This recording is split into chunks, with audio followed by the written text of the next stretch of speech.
जन्म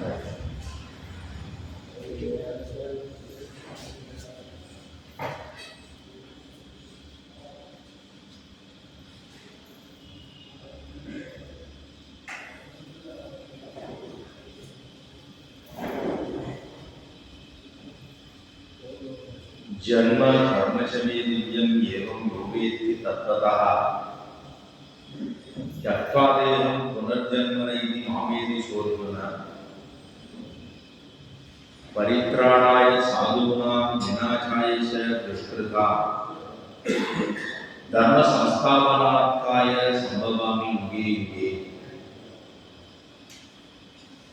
இந்த ஸ்லோகங்கள் எல்லாம் பகவான் ஸ்ரீமன் நாராயணன் தானும் கண்ணனாக அவதரித்திருந்த பொழுது பகவத்கீதையிலே 4வது அத்தியாயத்திலே தன்னுடைய அவதாரத்தினுடைய சிறப்பு சொல்லுகிற பொழுது சொன்னதாக பகவத்கீதையிலே மொத்தம் 18 அத்தியாயங்கள் 700 ஸ்லோகங்கள் 18 அத்தியாயங்களோடு 700 ஸ்லோகங்களை கொண்டது பகவத்கீதை. அதிலே 4வது அத்தியாயத்திலே கண்ணன பெருமான் தான் தன்னுடைய அவதாரத்தினுடைய சிறப்பை சொல்லிக் கொள்கிறார். நான் யார், எங்கு வந்தேன், எதற்காக வந்தேன், என்ன பிரயோஜனம் என்ன என்பதை தெரிவித்துக் கொள்கிறார். அதில் சொல்லுகிற பொழுது ஜன்ம கர்மச்சமே திவ்யம், நான் அவதரித்தது என்று சொன்னால் அதை யாரெல்லாம் தெரிந்து கொள்ளுகிறார்கள், நானே ஸ்ரீமன் நாராயணனாக இருக்கக்கூடிய நான் கண்ணனாக அவதரித்திருக்கிறேன் என்று யாரெல்லாம் தெரிந்து கொள்ளுகிறார்களோ, என்னுடைய அவதாரத்தை உண்மையிலேயே உணர்ந்து கொள்ளுகிறார்களோ, என்னுடைய செயல்களை எல்லாம் உண்மையிலேயே ஆர்வத்தில் கிரகித்துக் கொள்ளுகிறார்களோ, அவர்கள் இந்த சரணத்தினுடைய முடிவிலே மீண்டும் பிறப்பது கிடையாது. அவர்கள் என்னையே வந்து சேருகிறார்கள் அப்படிங்கிறது பகவானுடைய திருவாக்கு. அவன் சோதிமாய் திறந்து சொன்னதான திருவாக்குகள் ஸ்லோகங்களாக உள்ளது. அடுத்த ஸ்லோகம் பரித்ராணாய சாதுனாம் விநாசாய ச துஷ்கிருதா தர்ம சம்ஸ்தாபனார்த்தாய சம்பவாமி யுகே யுகே. நான் யுகந்தோறும் பிறக்கிறேன் அர்ஜுனன், யுகங்கள் தோறும் நான் பிறக்கிறேன். எதற்காக பிறக்கிறேன்? பரித்ராணாய சாதுனா, சாதுக்களை எல்லாம் ரட்சிக்க வேண்டும், சாதுக்களை எல்லாம் நான் பரிபாலனம் பண்ண வேண்டும், அவர்களுக்கு நல்லதை கொடுக்க வேண்டும். பரித்ராணாய சாதுனா விநாசாய துஷ்கிருதா, துஷ்டர்களாக இருக்கக்கூடியவர்களை நான் முடிப்பேன், துஷ்டர்களை நிரசிக்க வேண்டும். மேலே சொல்றார் தர்ம சம்ஸ்தாபனார்த்தாய சம்பவாமி, தர்மத்தை நிலைநாட்ட வேண்டும் என்பதற்காக நான் யுகந்தோறும் அவதாரம் பண்ணுகிறேன். பெருமாள் ஒவ்வொரு யுகத்திலையும் தான் அவதாரம் பண்ணுகிறார். ஏதோ கிருஷ்ணாவதாரம் இப்போது முடிஞ்சு போச்சு அதோட சரிங்கிறது. ஒவ்வொரு யுகந்தோறும் எம்பெருமான் அவதரித்து போகிறார் அப்படிங்கிற இந்த ஸ்லோகங்கள் எல்லாம் பகவான் ஸ்ரீமன் நாராயணனுடைய அவதாரமாக இருக்கக்கூடிய ஸ்ரீ கிருஷ்ணாவதாரத்திலே தான் பகவத்கீதையிலே சொல்லிக் கொண்டதான ஸ்லோகங்கள். இப்போ அந்த கண்ணன பெருமானை அனுபவிக்க வேண்டும். துவாபரயுகத்திலே அவதரித்திருந்தாலும் அவனை கலியுகத்திலே பிறந்திருந்த ஆண்டாளர்கள் பெண் குழந்தையால் அந்த எம்பெருமான் பண்ண அவதாரத்தினுடைய சிறப்பு என்ன, அவன் செய்ததான சேட்டுதங்கள் என்ன, அவன் எதற்கு அவதாரம் பண்ணியுள்ளான், அவனோடு சேர்ந்து நாம் ஆனந்தப்பட வேண்டுமே, இதெல்லாம் நினைத்துக் கொண்டுதான் ஒரு பாவனையிலே பாடின பாசுரங்கள் தான் இந்த 30 பாசுரங்களும் ஒரு புத்தியினுடைய முதிர்ந்த நிலை. எம்பெருமானை நினைத்து அவன் செய்த சேட்டிதங்கள், அவன் செய்த செயல்கள், இதெல்லாம் தான் கிரகித்துக் கொண்டு மனதாலே பாவித்துக் கொண்டு கொண்டு நினைக்கக்கூடிய விஷயம். அதைத்தான் பாவனா பிரகர்ஷம் அப்படின்னு முதல் பாசுரம் தொடக்கமாக சொல்லிக்கொண்டே வருது. இதெல்லாம் ஒரு நினைவுடைய முதிர்ச்சியாலே ஏற்பட்டது. ஏன்னா நம்மளோட ஒரு விஷயத்தை நினைத்து கொண்டு செய்ய அப்படின்னு சொன்னா செய்ய முடியாது. அது சிறு குழந்தையாக இருக்கிற ஆண்டாளுக்கு நேர்ந்தது. அவள் அதை செய்து கொண்டிருந்தாள். அப்படி கண்ணனை போய் சேர வேண்டும், சம்ஸ்லேஷிக்க வேண்டும், பெருமானோடு போய் சேர வேண்டும்ங்கிற ஆசையிலே ஏற்பட்டார். பிரபாகமான பாசுரங்கள் தான் 30 பாசுரங்கள். இன்றைய தினம் 7வது பாசுரம். கீச்சு கீச்சென்று எங்கும் ஆனை சாத்தன் கலந்து வீசின பேச்சரவம் கேட்டலையும் பெண்பண்ணே காசுந்தரப்பத்தை சேர்த்து வாச அறுப்புடலாய்ச்சியல் மத்தினால் ஒசப்படுத்த தேரரவம் கேட்டலையோ நாயகத்தின் பிள்ளாய் நாராயணன் மூர்த்தி கேசவனை பாடவும் நீ கேட்டே இடத்தியோ தேசமுடையாய் திற ஈருப்பாவாய் என்று சொன்னது 7வது பாசுரம். போன பாசுரத்தாலே பட்சிகளை எல்லாம் அந்த பட்சிகள் போடக்கூடிய சப்தங்களை கொண்டு நீங்கள் எல்லாம் எழுந்திருக்கவில்லையான்னு ஆரம்பித்தால் முதல் விட்டு பெண் குழந்தையை எழுப்பினது. அந்த பெண் குழந்தைக்கு பிள்ளாய் கூப்பிட்டான்.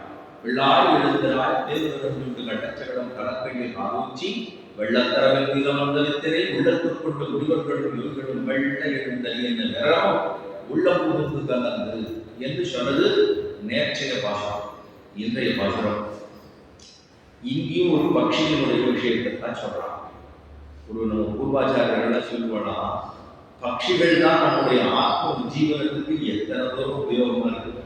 அந்த சப்தங்களை கொண்டுதான் நாம் எழுந்திருக்க வேண்டும். இந்த நாளில் தான் அலாரம் அப்படிங்கிறது கிடையாது. அவர்கள் தான் பட்சியினுடைய சப்தத்தை கொண்டே எழுந்திருப்பது. இதனால என்ன புரியுது? அந்த பட்சிகளுக்கு கூட நம்ம கிருத்தಜ್ಞதையை சொல்ல வேண்டும். அதுக்கு நன்றி தெரிவிக்கணும். நான் விடிகாத்தால இருந்திருப்பதற்கு நான் விடிகாத்தால இருந்து என்ன பண்ண போறேன்? விடுகாத்தால இருந்து எம்பெருமானை தியானித்து அதுக்கு அப்புறம் தீர்த்தமாடி அதுக்கப்புறமா எழுந்து அலங்காரத்தை பண்ணிக்கொண்டு அதுக்கப்புறமா நமக்கு பெருமாளுக்கு சேர்க்க வேண்டிய அந்த கிரியைகளை எல்லாம் எடுத்து வைத்துக் கொண்டு பெருமாளுக்கு பூஜை பண்ண போறோம். இதற்கெல்லாம் காரணமாக எழுந்திருப்பதற்கு காரணமாக இருக்கக்கூடிய பட்சிகள். அப்படின்னா அந்த பட்சிகளுக்கு நம்ம எத்தனை தூரம் நன்றி சொல்ல வேண்டும். அது போலதான் இருக்கு நம்ம இந்த ஆத்ம உஜ்ஜீவனத்துக்கு பட்சிகள் எத்தனை உபயோகமா இருக்கு அப்படின்னு பெரியவர்கள் சொல்லிக் கொள்வார்களாம். ஆக இந்த பாசுரத்தால் பட்சிகள் சத்தம் போடுவதை வைத்துக் கொண்டே ஒரு வெளிச்சொல்லா அடுத்த வீட்டுக்கு வந்துட்டான். முதல் பெண் குழந்தை எழுதியாச்சு. இப்ப அடுத்த வீட்டுக்கு வந்தாச்சு. அந்த பெண் குழந்தையை எழுப்ப போறா. அதுக்காக வந்துதான் வாசல் வந்து நிற்கிறா. சொல்றா கீச்சு கீச்சென்னும் கீச்சு கீச்சு. அந்த பெண் பிள்ளை உள்ளே கேட்கிறா, விடிந்ததற்கு அடையாளம் என்ன அப்படின்னு முதல்ல பெண். அடுத்த பெண் இதையேதான் அதையும் கேட்கிறா. எதுக்காக விடுத்து முடிச்சா என்ன அடையாளம் சொல்லுதோ அப்படின்னு சொன்னா உள்ள திவாரா வெளியில சொல்றா. கீச்சு கீச்சின் சத்தம் கேட்கலையா அவனுக்கு? கீச்சு கீச்சின் சத்தம் போடுது கேட்கலையா அப்படின்னு கேட்டான். ஏன்னா கீச்சின்னு ஒரு தடவை மட்டும் சொல்லிட்டோம்னா என்ன ஆகும்? அதுக்கு தீர்த்தம் ஓடி வருது. தீர்த்தம் ஓடி வருதுன்னா ஒரு அருவிலேருந்து ஓடி வருதுன்னா நம்ம என்ன சொல்லுவோம்? சாதாரண ஓடி வருது அப்படின்னு சொல்ல மாட்டோம். சாதாரண ஓடி வருதுன்னு சொல்லு. அதே போல சத்தங்கள் போடுதுன்னா கீச்சின்னு சத்தம் போடுது அப்படின்னு தனியா சொல்லணும். கீச்சு கீச்சின்னு வருது அப்படின்னு சொல்லும்போது இந்த இரட்டை கிழங்கு தமிழ் ஒரு சத்தம் சொல்லுவோம். 2 தடவை சொல்லுவோம். அது சலசல முடுகுடு கடகட அப்படின்னு சொல்லணும் இல்லையோ? அப்போ ஒரு சத்தத்தை சொன்னா அதுக்கு விசேஷமா இருக்காது. இன்னொரு தடவை அப்ப சொல்லணும்னா கொஞ்சம் நமக்கே சொல்ற வாழ்க்கை இருக்கும். நம்மளே ஒரு விஷயத்த நல்லா நீட்டி மொழி கொடுத்ததுக்கு விளக்கத்துக்கு போக சொல்லுவோம். இப்போ திருவரங்கத்துக்கு போனேன், பெருமாளை செய்வச்சேன் அப்படின்னு இப்போ இன்னைக்கு போறோம். போயிட்டு நாளைக்கு வந்து நம்ம சொந்தக்காரர்களுக்கு சொல்றோம், நான் நேற்றுக்கு சீரகம் போயிருந்தேன், பெருமாளை சேவிச்சேன், வந்தேன் அப்படின்னு சொல்லிட்டு நிறுத்த மாட்டோம். இங்கேருந்து வண்டி ஏறினதுலேருந்து வண்டி ஏறி இடிபட்டதுலேருந்து எனக்கு இருக்கிறதுக்கு இடம் கிடைக்காததுலேருந்து ஆரம்பிச்சு அந்த நடப்புணர்வு பரிசா மிச்சம் கொடுத்தாரா இல்லையாங்கிறதுலேருந்து ஆரம்பிச்சு இறங்கினதுலேருந்து அங்க திரும்ப பிடிச்சி கோயிலுக்கு போனதுலேருந்து ஒவ்வொரு சன்னதிகளா சேவிச்சு அங்க என்னென்ன நடந்தது எப்படி எப்படிலாம் சேவிச்சோன்னு சொல்லி திரும்ப வந்து சேர்ந்த வரைக்கும் நம்ம கதையை கூட நீட்டி முடங்கி சொல்றோம் போதா? அப்படி சொன்னாதான் நமக்கே திருப்தியா இருக்கும். அது சொல்லி முடிச்சுட்டு ஒரு தடவை இருக்க மாட்டோம், 2ஆம் தடவை சொல்லுவோம். அப்ப அப்ப நமக்கு ஒரு விஷயத்துல நமக்கு பாதிப்பு ஏற்பட்டதுன்னா அதை நல்லா நீட்டி மறுபடி சொல்றதெல்லாம் அது மாதிரிதான் இங்க பாசுரத்துல முதல்ல சொல்றதே வெறும் கீச்சின்னு சொல்லல, அனக்ஷரமாக போய்விடுமா. ஒரு தடவை சொன்னா சரியா இருக்காது, ரெண்டாவது சொல்லணும் கீச்சு கீச்சு அப்படின்னு சத்தம் கேட்குது. இது உனக்கு கேட்கலையா பெண்ணே அப்படின்னு கேட்டா சத்தம் கேட்கறதா? அது பட்சிகள் சத்தம் தான் போடும். அதுக்காக என்ன விடுவிக்கணும் இருக்கமா? வேற ஏதாவது சொல்லு, இந்த ஒரு இடத்துல மட்டும்தான் சத்தம் கேட்குது, வேற இடத்துல கேட்கறதா அது எனக்கு தெரியாது சொல்லு அப்படின்னா, எங்கும் ஆணை சாத்தம் கலந்து பேசின பேச்சரமும் கேட்கலையோ. கீச்சு கீச்சுன்னு எங்கும் அப்படின்னா எல்லா இடங்களையும் சத்தம் கேட்குது. ஒரு இடத்துல மட்டும் என் வீட்டில் மட்டும் இங்க பக்கத்துல இருக்கிற மரத்திலே சத்தம் போடல, எங்கும் ஆணை சாத்தன், எல்லா இடத்துலையும் இந்த ஆனை சாத்தன், வல்லியங்குருவின்னு சொல்லுவார்கள், ஆனைச்சாத்தன் சொல்லுவார்கள். அதுக்கு பரத்வாஜ பட்சிகள்னு பேரு. பரத்வாஜ பட்சிகள்னு சொல்றான் வியாக்கியானங்கள் அப்படிதான் எழுதுதான். பரத்வாஜ பட்சிகள் ஆனை சாத்தான் அப்படிங்கிற அந்த பட்சியானது சத்தம் போடுறது, எல்லா இடங்களிலும் சத்தம் போடுகிறது. எங்கும் ஆனை சாத்தன். மேலே சொன்னா எங்கும் ஆனை சாத்தன். வேற ஏதாவது எனக்கு ஊர்ஜிதப்படுத்தும்படியாக ஒரு அர்த்தத்தை சொல்லலாமே என்று கேட்டால், எங்கும் ஆனை சாத்தன் கலந்து பேசின பேச்சரம் கேட்டலையோ. என்ன பண்ணுதான்?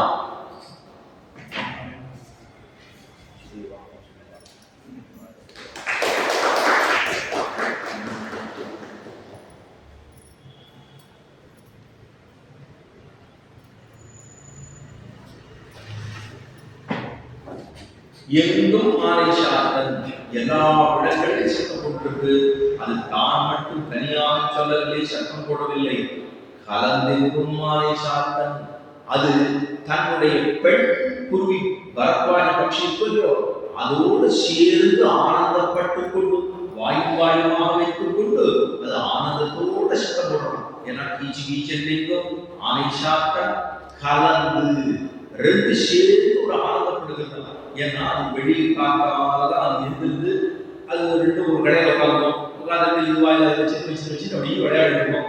விளையாடி முடிச்சுட்டு பிடிச்சிருக்குன்னா அது பரப்பப்படும். அது பரப்பட்டு போய் தன்னுடைய உணவு பதார்த்தங்கள் எல்லாம் தேடி கண்டுபிடிச்சு அது சேகரம் பண்ணி கொண்டு திரும்ப வந்து சேரும். அதுக்கு என்ன வருத்தம்னா, பகல் கூட நம்ம தனியா இருக்கிறோமே அப்படிங்கிற வருத்தமா அது ரெண்டு பேசிட்டு இருக்கான். கீச்சு கீச்சன் எங்கும் ஆனை சாத்தன் கலந்து பேசின பேச்சரம் கேட்டலையோ. அது ரெண்டுமா சேர்ந்து சத்தம் போடுதே. அந்த துவனியான உனக்கு காதுவே படம் இல்லையா? கலந்தெங்கும் ஆனை சாத்தன் பேசின பேச்சரம் கேட்கலையோ பெண்ணே. இந்த மாதிரி ரெண்டு சேதாத சத்தம் போடுறது உனக்கு கேட்கலையா பெண்ணை? இதெல்லாம் இவ்வளவு அடையாளம் சொன்னேன். இது போராடாது. நீ எழுதுகிறதுக்கு நேற்று தான் சொல்லி வச்சிருக்கோம். நீ எழுதுவான்னு சொல்லுங்க. இந்த பெண் பிள்ளை எப்பேற்பட்ட சுபாவம் படைக்கணும்னா, இவளுக்கு பகவத் அனுபவம் என்றால் என்ன என்று தெரியும். ஏற்கனவே பகவானிடத்துல பக்தி எப்படி பண்ணணும், பஜனை எப்படி பண்ணணும், அவனை உபாசனம் எப்படி பண்ண வேண்டும், விஷயங்கள்லாம் என்னங்கிறது தெரியும். ஆனாலும் மறந்து போய் கிடக்கிறான். மறந்து கிடக்கக்கூடிய ஒரு பெண் பிள்ளை. ஏன்னா ஒரு விஷயம் தெரிந்து அதை நம்ம செய்யலன்னு சொல்ல அது ரொம்ப கோளாறாகும். சொன்ன சாலையிலே போகும்போது நம்ம இப்படி போறோம் இப்படி போறோம். போகும்போது இடது பக்கமா போகணும், வரும்போது வலது பக்கமா வரணும். அது போகும்போது வலது பக்கமா போனோம்னா எழுத்தாப்புல அப்ப அங்கே இருக்கணும். இங்கே போகும்போது ஏன் இப்படி எல்லாம் படிச்சவன் தானே படிச்சவன் தான் அவனுக்கு ஏதோ அவனுடைய நடவடிக்கையை படித்தவன் என்ன தெரிந்திருக்க வேண்டும் இல்லையா? அப்ப அப்படி இல்லைன்னு சொன்னா நம்மள படிச்சவன் தானே அப்படின்னு ஒரு கேள்வி கேட்கிறவங்களா? இப்போ இது வெடிந்து விட்டதற்காக இந்த பெண் பிள்ளை நன்னா விஷயம் தெரிந்தவள் தான், ஆனாலும் ஏதோ அப்படி வாழா கிடக்கிறாள், அப்படி பகவத் அனுபவத்தில் ஈடுபடாமல் கிடக்கிறாள். அப்படி இருக்கிற ஒரு பெண் பிள்ளையை எழுப்பினதான் இன்றைய போஷனம். கீச்சு கீச்செங்கும் ஆனை சாத்தன் கலந்து பேசின பேச்சரம் கேட்கலையோ. ரெண்டு சேர்ந்தாப்பு பேசிட்டு அந்த சத்தம் ஒன்று கேட்கலையா? துவனி மிடச்சிலேருந்து வரக்கூடிய ஓசை, இதுக்கு துவனிக்கு. அந்த துவனி உனக்கு கேட்கலையா? நம்ம சொல்ற போது தமிழ்ல துனின்னு சொல்லுவோம். தமிழ்ல சொல்றது துனிமோ. இந்த துனிங்கிறது வேற ஒன்றும் அல்ல. துவனி என்று சொல்லக்கூடிய சப்தத்தினுடைய மறுதல் தான் துனின்னு நம்ம சொல்றோம். என்ன துணியில பேசுறா தெரியுமா அப்படி கேட்கறப்போ இந்த துணிக்கிறது வேற துணி ஓசை விடக்கு ஓசை விடன்னா அந்த தொண்டக்குழி இந்த தொண்டக்குழியிலிருந்து வரக்கூடியதான சத்தம் துவனி அப்படின்னு சொல்றோம். அது கேட்கலையா உனக்கு அப்படின்னு கேட்டா உடனே உங்களுக்கு கோபம். ஏன்னா உனக்கு எந்திருந்து வர்றதுக்கு உனக்கு சோம்பல். அதனால நீ எதுக்காம உள்ளுக்குள்ளே படுத்துட்டு எங்களை இத்தனை கேள்வி கேட்டுருக்கீங்க, நீ உள்ளுக்குள்ள படுத்துட்டே கேள்வி வேற கேள்வி நீ அப்படின்னு ஒரு பேய் பண்ணி அப்படின்னா. ஏன்னா ஒரு விஷயத்துல நமக்கு சரியான ஆளும் உடன்பாடு வரலன்னு சொன்னேன், கோபம் வந்துருது. கோபம் ஒரு சட்டம் போடும், ஏதோ ஒரு வார்த்தை சொல்லும், புத்தி கித்தி இருக்கான் அப்படின்னு. இப்ப இவன் இந்த பகவத அனுபவத்துக்கு கண்ணன் பெருமானோடு போய் சேரவனும், அவனோடு சேர்ந்து ஆனந்தப்படவனும், அதற்காக நாம் எழுந்திருக்க வேண்டும், தீர்த்தமாட வேண்டும், அலங்காரங்களை பண்ணிக்கொள்ள வேண்டும், அவனுடைய சன்னிதி நோக்கி செல்ல வேண்டும், அவனுக்கு புஷ்பத்தை சமர்ப்பிக்க வேண்டும், அவனுக்கு பாடணும், அவனுடைய திருநாமங்களை சங்கீர்த்தனம் பண்ணணுங்கிறதுக்காக பார்த்து வரும்போது நீ வரமாட்டேன்னு படுத்துக்கிய. உனக்கு தான் விஷயம் தெரியுமே, விஷயம் தெரிந்தும் நீ இப்படி வாழாக இருப்பதுண்டா, செய்யக்கூடாது எது அப்படின்னு சொல்லுவதற்கு பதிலாக துணுக்குறு கோபம் பேய் பண்ணேன் கீச்சு கீச்சன் எங்கும் மானிஷா தன் கலந்து வீச்சன பேச்சரோ பேய் பண்ணேன். வேற அடையாளம் இருந்தா என்ன சும்மா இதை கோபப்படுத்துற, நீ என்ன பேய் பண்ணேன்னு சொல்ற, இப்ப நான் எழுந்துக்க மாட்டேன், எனக்கு வேற ஏதாவது அடையாளம் இருந்தா சொல்லு அப்படின்னா. காசு பிறப்பும் கலகலப்ப கையில் இருந்து வாசகரன் குரலாட்சியர் 14 வருடம் கேட்கலையோ. அடுத்து கேள்வி கேட்கிறார், இந்த சட்டம் உனக்கு துவனி கேட்கலையா? காசு பிறப்பும் காசு பிறப்பும் ரெண்டு விஷயத்தை சொல்றாங்க. காசு என்பது என்ன, பிறப்புங்கிறது ரெண்டு விஷயம். ஏன்னா அந்த இடைச்சிமார்கள் இடையர்கள் எல்லாம் என்ன பண்ணுவானா, அந்த இடைச்சிகள் எல்லாம் என்ன பண்ணிருப்பானா, காசு ஒன்று பிறப்புன்னு ஒன்று, ரெண்டு ஆபரணங்களை இந்த இந்த சங்கிலி மாதிரி போட்டு சாத்திருப்பாளாம். ஒன்னும் காசுன்னு சொல்லுவது வட்டமாக இருக்கக்கூடிய ஆபரணம், தங்கத்துல பண்ணிருக்கிறது வட்டமா பண்ணிருக்கிறது, அது எல்லாருக்கும் தெரியும். காசு காசு மாதிரி சொல்லுவோம். அந்த திருமணங்கள் ஏதாவது அதுலயே காசு சேர்த்துப்பா, இந்த பக்கம் ஒண்ணு இந்த பக்கம் ஒண்ணு காசு சேர்த்துப்பா, சில இடங்கள்ல 2-4 சேர்த்துக்கிறது உண்டு. ஒவ்வொரு வழக்கம் அவன் வட்டமா வைத்துக் கொண்டு இருக்கக்கூடிய ஆவரணத்துக்கு காசு அப்படின்னு சொல்றாங்க. அதுக்கப்புறம் பிறப்புன்னு சொன்னா நீட்டமா ஒரு குழல் மாதிரி தெரியுமா, அந்த குழல் மாதிரி அந்த சங்கிலி குடியில சேர்த்துட்டு இருப்பான், அதைத்தான் பிறப்புன்னு சொல்றான். காசும் பிறப்பும் கலகலப்ப கைவேற்று. அவ என்ன பண்றா, அவளுக்கு என்ன கர்த்தவியம் தெரியுமா, இடைச்சியர்களுக்கு என்ன கர்த்தவியம், அவளுக்கு பசுமாட பரிபாலனம் பண்ணலாம். காளமாடு இருந்தா அதையும் பரிபாலனம் பண்ணி, 2 தான் இருக்கும், பசுமாடு காளமாடு ரெண்டையும் பரிபாலனம் பண்ணி கார்த்தால் எழுந்திருந்து அதுக்கு இருக்கிற பொட்டில் இருக்கக்கூடிய எல்லாமே சுத்தம் பண்ணி வச்சுட்டு, அதுக்கப்புறம் அதுக்கு வேண்டியது வைக்கலை சேர்த்து தேர்தலை சேர்த்து அதுக்கப்புறம் புட்டாக்க கரைச்சி வச்சு ஒன்று காரியம் இருந்துட்டே இருக்கும். நாள் தூர காரியம், வீட்டை விட்டு என்னென்ன நகர முடியாது, ஒரு இடத்துக்கு போக முடியாது. நம்ம உடனே என்ன சொல்லுவோம், கல்யாணங்களுக்கு போகிற போது கூட அவன் என்னாச்சு வரவே இல்லையே அப்படின்னா, இல்லையே வீட்டில் உள்ள காரியங்கள்லாம் விட்டு வர முடியுமா அப்படின்னு சொல்லுவோம் போல. அந்த மாதிரி தான் பெரியவர்கள் இருக்கிற போதும் நம்மளால வெளியில எங்கேயுமே போக முடியாது, அவர்களை பார்த்துக்கணும். அதே போல வீட்டுல மாடு பசுக்கட்டா இருந்ததுனாலும் நம்மளால வெளியில எங்கேயும் போக முடியாது, சின்ன குழந்தை இருந்திருந்தாலும் வீட்டை விட்டு வெளியில போக முடியாது. இதெல்லாம் காரணம் இல்லையோ அப்படின்னு சொல்றா. அந்த இடையர்கள் இடைச்சிகள் எல்லாம் என்ன பண்ணுவாளா, காக்கால இருந்து இந்த பசுமாடுகளை எல்லாம் ரட்சித்துக் கொண்டு இந்த இடம் கூடவே திருப்பாவும் வாசமே கண்ணன் பெருமான் தான் அவதார திசையிலே கிருஷ்ணனாக அவதாரம் பண்ணதே இடையர்களுடைய குலத்திலே வந்து அவதாரம் பண்ணினார். இடையர்களுடைய குலத்திலே மாடு கண்ணெல்லாம் வைத்து பெரும்பாலும் பண்ணக்கூடிய அந்த குலத்திலே வந்து தோன்றினான், வைசிய குலத்திலே எம்பெருமான் வந்து தோன்றினான் அப்படின்னு பார்க்கலாம். ஆக எம்பெருமான் அவதாரம் பண்ணது, அதுல அவனுக்கு பிடித்ததே என்ன, பசுமாடு ரொம்ப பிடிச்சுதான். அவருக்கு சீவை கூட்டத்துல படுத்துட்டு இருக்காராம், அதிசயப்படுத்த படுத்துட்டு இருக்கா. படுத்துட்டு இருக்கும்போது கூட அப்படியே தூக்கத்தை பண்ணும்போது கூட அப்படின்னா என்ன சத்தம் அப்படின்னா, இந்த பசுமாடு போன அவதாரத்துல அவர் பண்ணதான பசுமாடுலாம் ஓட்டணும்னா ஒவ்வொரு சத்தம் இருக்கணும். ஒவ்வொரு மாடு போய் அப்படின்னம்னா ஒரு மாடு நகரும், இன்னொரு மாடு அப்படின்னா தான் அது நகரும். இல்லைன்னா அப்படின்னம்னா ஒரு குச்சி அப்படி ஒரு ஆட்டம்னா ஒன்று நகரும். இப்போ இந்த கயத்துல மூக்கணாக்கு நல்லா போடுவோம், மூக்கணாக்கு போடக்கூடாது. ஆனால் அதை கட்டி கடத்துல கட்டி அந்த கயத்தை தூக்கி அந்த திமிலுக்கு இடது பக்கம் போட்டா அது ஒரு மாதிரி வரும், வலது பக்கம் வரும். வலது பக்கம் போட்டோம்னா இடது பக்கம் வரும். வண்டியில ரெட்ட மாட்டு வண்டியில் போற போதுமே கூட அந்த மாட்டுக்கு கயிறை பிடிச்சிட்டு இந்த பக்கம் போட்டோம்னா வலது பக்கம் வரும், வலது பக்கம் போட்டா இடது பக்கம் வரும். அதுக்கு சமிக்கை. இதெல்லாம் சொன்னோம்னா குச்சியால தடுத்துடுவா, இல்லைன்னா வாழை சின்னதாக முறுக்கு விடுவா. அதை முறுக்கிறோம்னா வேகமா ஓட ஆரம்பிச்சு. இதெல்லாம் அந்த பசுமாட்டுக்கும் காளமாட்டுக்குமா இருக்கக்கூடிய சமிக்கைகள். இதெல்லாம் இடையர்களுக்கு நல்ல சாமர்த்தியமா பண்ணுவோம். அந்த மாதிரி இந்த இடத்துல இவர்களுக்கு 3 வேளையும் வெண்ணெய் கிடையாது. இந்த இடைச்சர்களுக்கும் இடையர்களுக்கும் என்ன கர்த்தவியம்னா 30 கடைந்து இண்டிய வெண்ணெய் 3 காலம், காலை மதியம் மாலை 3 வேளையும் வெண்ணெய் கிடையாது. அப்படின்னா வெண்ணெய் கிடையாதுன்னா அதுக்கு முன்னாடி பால் இருக்கணும், அதுக்கு முன்னாடி அதுக்கப்புறம் தயிர் இருக்கணும், அந்த தயிரை அலக்கணும், அதுக்கப்புறம் அதை கடையணும், பெரிய பாத்திரத்தை போட்டு அதுக்கப்புறம் கடையணும். இதெல்லாம் அவ பண்ற போது இது பூரா ஆள வச்சு பண்ண முடியாது. அவாவால என்ன பண்ணணும், அந்த இடைச்சிகளை எல்லாம் கடைவாங்க. அந்த கடையிற போது இவர்களுக்கு திருவாபரணங்கள்லாம் சாத்திருக்காங்க. காசு, பிறப்பு, அப்புறம் கலகலன். ஏன்னா அதுக்கு பெரிய நடுவில் மத்த போட்டு பாத்திரம், பெரிய பாத்திரம் இருக்கும். அந்த பாத்திரத்துக்கு நடுவில் மத்த போட்டு ரொம்ப பெருசா இருந்ததுன்னா என்னென்ன ஒரு பக்கம் அந்த ரெட்டகையில் கொடுப்பான், இந்த பக்கம் ஒருத்தர் உட்காந்துப்பான், அந்த பக்கம் ஒருத்தர் உட்காந்துப்பான். அதே மாதிரி இந்த மாவு குத்துறது, அரிசி நல்லா நினைச்சு அதில் காய போட்டு அதுக்கப்புறம் மாவு அரிசி மாவு இன்னைக்குன்னா என்ன, இங்க போய் கேட்டாலும் நேரம் எடுத்து மாவு கொடுத்துடுறாங்க. வேணும்னா உங்களுக்கு பதார்த்தமாவே பண்ணி கொடுக்குறோம்னு சொல்றான், அதுவும் கொடுக்குறான்.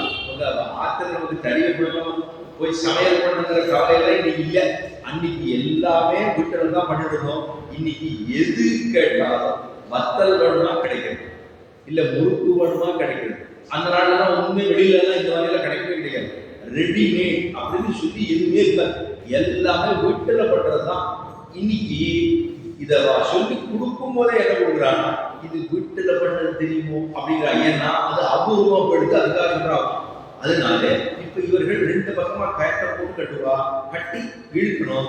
அந்த காசு பிறப்பும் கலகலப்பா இதை போட்டு மத்த போட்டு கடையில போது ஒரு சத்தம் வரும். அந்த தேரத்துல நம்ம கையும் காலையும் போட்டு ஒரு ஆட்டாடினா கலகலாம் சலசலா அப்படி சத்தம் வரும். அப்படி தெளிக்கும், மேலெல்லாம் தெளிக்கும். இப்ப இதெல்லாம் அவர் பண்றது காசு பிறப்பும் கலகலப்பா கைவேறு.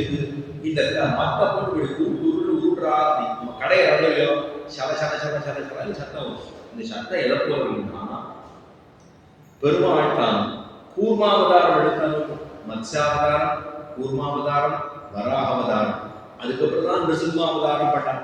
3வது அவதாரம் வராகாவதாரம், 2வது அவதாரம் கூர்மாவதாரம். தான் ஒரு ஆமை வடிவத்திலே அவதாரம் பண்ணியிருந்தான். எதற்காக அவன் அவதாரம் பண்ணது, அந்த தேவர்களுக்கு எல்லாம் அமிர்தத்தை எடுத்து கொடுக்க வேண்டும் அப்படிங்கிறதுக்காக. ஆனா அந்த அமிர்தத்துலதான் பெரிய பிராட்டியார் மகாலட்சுமி தாயாருமே அதுல தான் வந்தா. நம்ம பொதுவா நமக்கு என்ன தெரியும் அப்படின்னா, இந்த தேவர்களுக்கு அமிர்தத்தை கடைந்து கொடுப்பதற்காகத்தான் எம்பெருமான் இந்த கூர்மாவதாரம் எடுத்தாங்கிறது தான் மேலோட்டமா நமக்கு தெரியும். ஆனா அதுல வந்தது யாருன்னா பெரிய பிராட்டியார் அதுதான் வந்தா. இந்திரனுடைய ஐராவதம் யானை அதிலிருந்து தான் வந்தது. ஒரு உச்சை சிரவசு ஒரு குதிரை வந்தது. அது போல பல விஷயங்கள் ஆழகால விஷயம் வந்தது. சிவபெருமான் காலமத்தை எடுத்து சாப்பிட்டார்னு சொல்ல அது எல்லாம் வந்தது. இதெல்லாம் கடைசியிலே பிராட்டியும் தானும் வந்தார். அதுலதானே அவதானே சொல்றோம், மோகினி அவதாரம்னு சொல்லி இந்த நாச்சியார் வைகுண்ட ஏகாதசி முதல் நாள் பார்த்தோம்னா தாயார் ஸ்ரீரங்கத்திலே பெருமாளுக்கு அங்கே நாச்சியார் திருக்கோலம்னு பேரு. பொதுவா மக்கள் என்ன சொல்லுவா, மோகினி அவதாரம் அப்படி மோகினி அலங்காரம் பண்ணிட்டு இருக்கார் பெருமாள் அப்படின்னு அப்படி காலை வைத்துக் கொண்டு பக்கத்துல ஒரு குடம் இருக்கும், அதுல கை வைத்துக் கொண்டு அமர்ந்திருக்கக்கூடிய திருக்கோலம். அந்த திருக்கோலத்துக்கு சம்பிரதாயத்துல நாச்சியார் திருக்கோலம் தாயார போல வேஷம் போட்டு இருக்கார் பெருமாள், அலங்காரம் பண்ணிட்டு இருக்கார் அப்படிங்கிறது. ஆனா பொதுவா மக்கள் என்ன சொல்லுவா, நடைமுறையாவது மோகினி அலங்காரம். அப்ப பிராட்டியும் வந்துதானே அவதாரம் பண்ணினாள். அப்ப அவதாரம் பண்ற போது கூர்மம் அப்படின்னா ஆந்திர பிரதேசத்துல ஒரு இடம் ஸ்ரீகூர்மம் அப்படின்னே ஒரு இடம். அங்க பெருமாள் ஆமை வடிவாகவே இருக்கிறார். ஒரே ஒரு நாள் அந்த அக்கைய தட்டி சொல்றாளோ இல்லையோ, அன்னைக்கு ஒரு நாள் மட்டும் அந்த இடத்துல பெருமானுடைய திருமஞ்சனத்தை எல்லாத்தையும் திருமையை முழுக்க செய்யக்கூடிய ஒரு பிராப்தம் ஏற்படும். ஆமை வடிவத்திலேயே பெருமான் அங்கு எழுந்துள்ளார். ஸ்ரீகூர்மம் அப்படின்னு ஒரு இப்ப அந்த பெருமாள் அவதாரம் பண்றது தான் ஆம வடிவத்தில் இருந்து மத்தர மலை ஒரு பர்வதம் இருக்கு. அந்த பர்வதத்தை வைத்துக் கொண்டு வாசுகிங்கிற பாம்பை வைத்துக் கொண்டு கடைந்தார்கள். அப்படி கடையும் போது எப்படிமா, சாதாரணமா தயிரை கடைஞ்சாலே இத்தனை சத்தம் வரும்னா, கடலை கடையிறதுன்னா இப்படி இருப்பார்கள் கடையிறதுனா கடை முடியுமோ, அதை கடையிறதுக்கா மந்தரமலையை நட்டு அதுல வாசுகிங்கிற பாம்பை வைத்துக் கொண்டு கடையிற போது சத்தம் வந்ததோ இல்லையோ, அந்த மாதிரி சத்தம்னா என்ன அர்த்தம், அவ்வளவு சமிருத்தியா பாலும் தயிர் இருக்குன்னு அர்த்தம். அதுதான் காசு பிறப்பும் கலகலப்ப கைவேர்த்து. கைவேர்த்துனா இந்த கண்ணனுக்கு இது பிடிக்கவே இல்லை. ஏன்னா கடைஞ்சுட்டா இவருக்கு தயிர் கிடைக்காது. கடைஞ்சுட்டான்னு சொன்னா எப்போதுமே கொஞ்சம் நல்லா தயிர்னு சொன்னா நேரடியா தயிர் வச்சு கிடைக்க முடியாது. கொஞ்சம் அதை ஜலம் தானே பண்ணணும். பண்ணிட்டா அந்த இந்த வெண்ணையை தனியா எடுத்துட்டாங்க. அதுக்கு தனியா ஒரு மோர் இருக்கும் தெரியுமா, அது பார்த்தாலே ஒரு மாதிரி கசந்து வழியும். அது யாரும் எடுக்கவே மாட்டான். முன்ன நாடெல்லாம் இதெல்லாம் எடுத்துட்டு குழந்தைகளுக்கு அதை ஊற்றுவா. அதுக்கு தயிர் நல்லதே தெரியாது. இந்த நாடெல்லாம் அவன் வெளியே ஊற்றுவா. இந்த குழந்தைகளுக்கு எடுத்து பார்த்தோம்னா இது கடைஞ்சது, வெண்ணையை கடைஞ்சு எடுத்ததுன்னு சொன்னா அது சாரமே இருக்காது. சாரமே அகப்படுத்து, அசாரம் கூட இங்கே இருக்கும். இது எடுத்து நம்ம பிரசாதத்தை கூட அதில் ஊற்றினோம்னா இது குழந்தைகளை எங்க பார்த்தோட முகம் கசக்கிற மாதிரியே இருக்கும். பார்த்தோம்னா தெரிஞ்சுக்கணும். இப்ப இது பெருமாளுக்கு கண்ணனுக்கு என்ன பிடிக்கலன்னா கையை பிடிச்சு விட்டாரா, என்னது நீ தயிரை கடைய முடியா, கடையெல்லாம் வேண்டாம் அப்படின்னா ரெண்டு கை, இந்த இடைச்சியோட கை ரெண்டு, கண்ணனோட கை இருக்கு. நீ கடைய வேண்டாம், கடைச்சு விட்டா அது தயிரே கிடைக்காது. நீ கடைச்சுட்டே வெறும் மோரா போடணும், தண்ணியா அலக்கி விட்டுருவேன், இது வேண்டாமே அப்படிப்பா. அப்போ காசு பிறப்பும் கலகலப்ப கைவேர்த்து வாச நறுங்குடலாட்சியர். அப்போ காசு பிறப்பு அச்சுத்தாலி முளைத்தாலி, இது ரெண்டு. அச்சுத்தாலி என்பது வட்டமாக இருக்கும், முளைத்தாலி என்பது நீண்டதாக இருக்கும். காசும் பிறப்பும் கலகலப்ப கைவேர்த்து வாச நறுங்குடலாட்சியர். வாச நறுங்குடலாட்சியர் நல்ல வாசனை இருக்கு, பரிமளத்தோடு இருக்கான். இவெல்லாம் கடையில் அடையோ கடையில் போது இவர்களுக்கு ஒரு ஆயாசம். எத்தனை நாள் கிடையாது. நம்ம அரிசி மாவு உரல்ல போட்டு அப்படி குத்துவான், ஒரு வழக்க வந்து அந்த வழக்கைய இந்த பக்கத்துலேயே ஒருத்தர் இப்படி போடணும், இப்படி வலது கையிலே அப்படி போடணும். போட்ட உடனே அந்த பக்கத்தில் ஒருத்தர் அவ கீழ் பிடிச்சிடுவான், கீழ் பிடிச்சிடுவான். அவ அப்புறம் போடுவான், இப்படி போடுவான். அந்த போடும்போது அப்படி மூச்சு வாங்க, அப்படி மேலே கிழி சத்தம் வரும். இது பண்ற போது அப்புறம் நம்ம கீழே நம்ம மாவு வந்துடும். இப்ப இவா பிடிச்சி இந்த பக்கமா அந்த பக்கம் இழுக்கிறான்னா எத்தனை நாள் இருக்கு, இப்படியே பண்ணிட்டே இருந்தோம்னா கொஞ்சம் கை வலிக்கும் போது அதுதான் இவர்களுக்கு ஆயாசம் ஏற்பட்டு போகும், கொஞ்சம் சிரமம் ஏற்படும். ஆயாசம் ஏற்படுறதுனால அவர்களுடைய கூந்தல் என்ன ஆகுது, அப்படியே முடிஞ்சு கீழே விழுந்து. நம்ம எவ்வளவுதான் சொல்லிக்கிட்டாலும் அது முடிதானே, முடிக்கட்டுகள் என்ன ஆகும், அது கொஞ்சம் நெகிழ்ந்து போடும். இவா காரியம் பண்றாலும் காயம் பண்ணும்போது இப்படி ஆடும், ஆடும்போது அப்படியே நெகிழும், நெகிழ்ந்தா அப்படியே விழுந்துடும். அதுல ஒரு பரிமளம் ஏற்படுகிறது. அதுதான் வாச நறுங்குடல். வாசம் நல்லா வாசனை அடிக்கிறது. நறுங்குடல் தான் நல்லா எண்ணெய் நெய் எல்லாம் சேர்த்து நல்லா பளபளன்னு வச்சிருக்கா. முன்ன நாளெல்லாம் அவர்கள் எண்ணெய் நெய் எல்லாம் சேர்த்து நல்லா வச்சிருக்கிறதுனால கருகருன்னு இருக்கும். ஆச்சு இவ்வளவு வயசாச்சு, 65 70 வயசாயிட்டு இன்னும் கருகருன்னு இருக்கேன்னா அந்த நாள்ல எல்லாம் அப்படி இருக்கா, இயற்கையோடு வாழ்ந்துட்டு இருந்தோம். அதனால எல்லாம் நல்லா ஆரோக்கியமா இருந்தோம். இப்பவும் 70-75 வரைக்கும் கருகருன்னு இருக்கு. எதனாலே அப்படின்னு நமக்கே தெரியும். அந்த மாதிரி அவ்வளவு வாச நறுங்குடல் ஆட்சியர், வாசமோடு இருக்கக்கூடிய நறுங்குடல், இந்த குடற்கற்றங்களோடு இருக்கக்கூடிய வாச நறுங்குடல் ஆட்சியர். அந்த இடைச்சிகள் நறுங்குடல் ஆட்சியர். மேலே சொல்றார் வாச நறுங்குடல் ஆட்சியர் மத்தியநாதம் தைரவம் கேட்டது. இப்போ ஒரு சட்டம் வருதான், வாச நறுங்குடல் ஆட்சியர் மத்து. இந்த மத்து கொண்டு தான் கடைகிற போது சட்டம் கேட்கறது. அந்த சட்டம் என்ன தெரியுமா, ஒண்ணு இவர்கள் காலில் போட்டு இருக்கக்கூடிய சிலம்பு, காலில் சிலம்பு போட்டிருக்கா, காலில் கூசு மாதிரி ஒரு தண்டை மாதிரி போட்டிருக்கா, அந்த சிலம்பு போட்டிருக்கா. இவர்கள் நின்று கொண்டு சில நேரம் கிடையா, சில நேரம் உட்காந்துக்கிறா, கை வலிக்கிறது, கொஞ்சம் ஏந்துக்கிறா, உட்காந்துக்கிறா. அப்ப இந்த சிலம்புல ஏற்படக்கூடிய சத்தம் துவனி. அதுக்கப்புறம் கையில வளையெல்லாம் சாத்திட்டு இருக்கா, நிறைய வளையல் சாத்திட்டு இருப்பான். இன்னைக்கு நம்ம போய் வடக்கு போய் பார்த்தோம்னா இங்கேயும் உண்டு. ஆனா அங்குதான் இங்க சொல்லிட்டு கதை சொல்றதுக்குறா கையில நிறைய வளையல சாத்திட்டுருக்கான். இந்த வளை ஒட்ட கையில் ரெட்ட கையில் ரெண்டு பக்கம் போடுதான் சத்தம் இருக்குது. கையிலே போட்டிருக்கக்கூடிய வளையல், அவர்கள் உடம்புல போட்டிருக்கக்கூடிய திருவாபரணங்கள், அதாவது ஆபரணங்கள், காலில் போட்டிருக்கக்கூடிய சிலம்பு, அதுக்கப்புறம் இவ இழுக்கிற சத்தம், இந்த தயிரினுடைய சத்தம் சலசலன்னு, அதுக்கப்புறம் இவர்களுடைய தலையில இருக்கக்கூடிய கூந்தல், அந்த கூந்தல் வாசம்னு சொல்றோம். இந்த வாசம்னா அதுல என்ன இருக்குன்னா வண்டு உட்கார்ந்துருக்கான். அவர்கள் தலையில வண்டு உட்கார்ந்துருந்தா அந்த வண்டுக்கு இருக்கக்கூடிய ரீங்காரம், அது ஒரு துவனி கொடுக்கிறது. வாச நறுங்குடலாய் சேர்மத்தினால் வசப்படுத்த இந்த சட்டம் எல்லாம் சேர்ந்து இவர்கள் தலையில இருக்கக்கூடிய வண்டு போடுற ரீங்கார சத்தம், காலில் இருக்கக்கூடிய சிறப்பு சத்தம், கையில போட்டிருக்கிற வளையல் சத்தம், அதுக்கப்புறம் இவ மத்தில கடையில சத்தம், இத்தனை சத்தமும் சேர்ந்து நேர சிவபெருமானுக்கு போகும். அப்படின்னா அவ்வளவு தூரம் இவர்கள் அதை கடைகிற தன்மையை சொல்றான். அவ்வளவு அழகா கடைஞ்சிருக்கா. இந்த கடையிற சத்தமானது நேர போறது அங்க வரைக்கும் கேட்கும். நம்மளே சொல்லுவோம், நீ கத்து உங்க ஊருக்கே கேட்கும் போல இருக்கே, அவளுக்கு நீ போன்ல தான் பேச மாட்டான், நீ போனை வச்சுட்டு வெளியில பேசினாலே அவளுக்கு கேட்கும். அத்தனை தூரம் சத்தம் போடுறியோ இல்லையோ அப்படின்னு நம்ம சொல்லுவோம் இல்லையா? அது மாதிரி இங்கே இவர்கள் கடைகிற கடைதலுடைய சத்தமானது நேர ஸ்ரீவில்லிபுத்தூருக்கு போய் சொல்லலாம். அங்க போய் சத்தம் கேட்கலாம். கீழே கிருஷ்ணாவதாரம் நடந்திருக்கு, நீங்கள்லாம் இப்போ ஹாவு ஹாவுன்னு நம்ம சத்தம். ஏன்னா அந்த ஸ்ரீவில்லிபுத்தூர்ல என்ன தெரியுமா செய்வா? சாமதானம் தாதை சேவிப்பார்கள். சாமதானத்துல பெருமாளுக்கு இந்த சாமதானம் தனியா இருக்கும். இந்த சாமதானம் ரிக்வேதத்தை ஒரு விதமா சேவிப்பா, அதே போல யஜுர்வேதத்தை ஒரு விதமா சேவிப்பா, சாமவேதத்தை மற்றொரு விதமாக சேவிப்பார்கள். அந்த சாமகானம் தான் மேல பெருமாள் ஸ்ரீவைகுண்டத்திலே கேட்கிறார். அது கண்ணனிலே கீதையில் சொல்ற போது, நான் பாம்புகளுக்குள்ளே வாசுகியாக இருக்கிறேன். கண்ணன் இதே 10வது அத்தியாயத்தில் சொல்றார், வாசுகியாக இருக்கிறேன். ஏன்னா ஒத்த தலகாகம் தான் தனி, 5 தலகாகம் தான் தனி. இப்ப இந்த வாசுகியா இருக்கேன்னு சொல்றது, நான் இந்த பாம்பா இருக்கேன், வாசுகியாக நான் இருக்கிறேன்.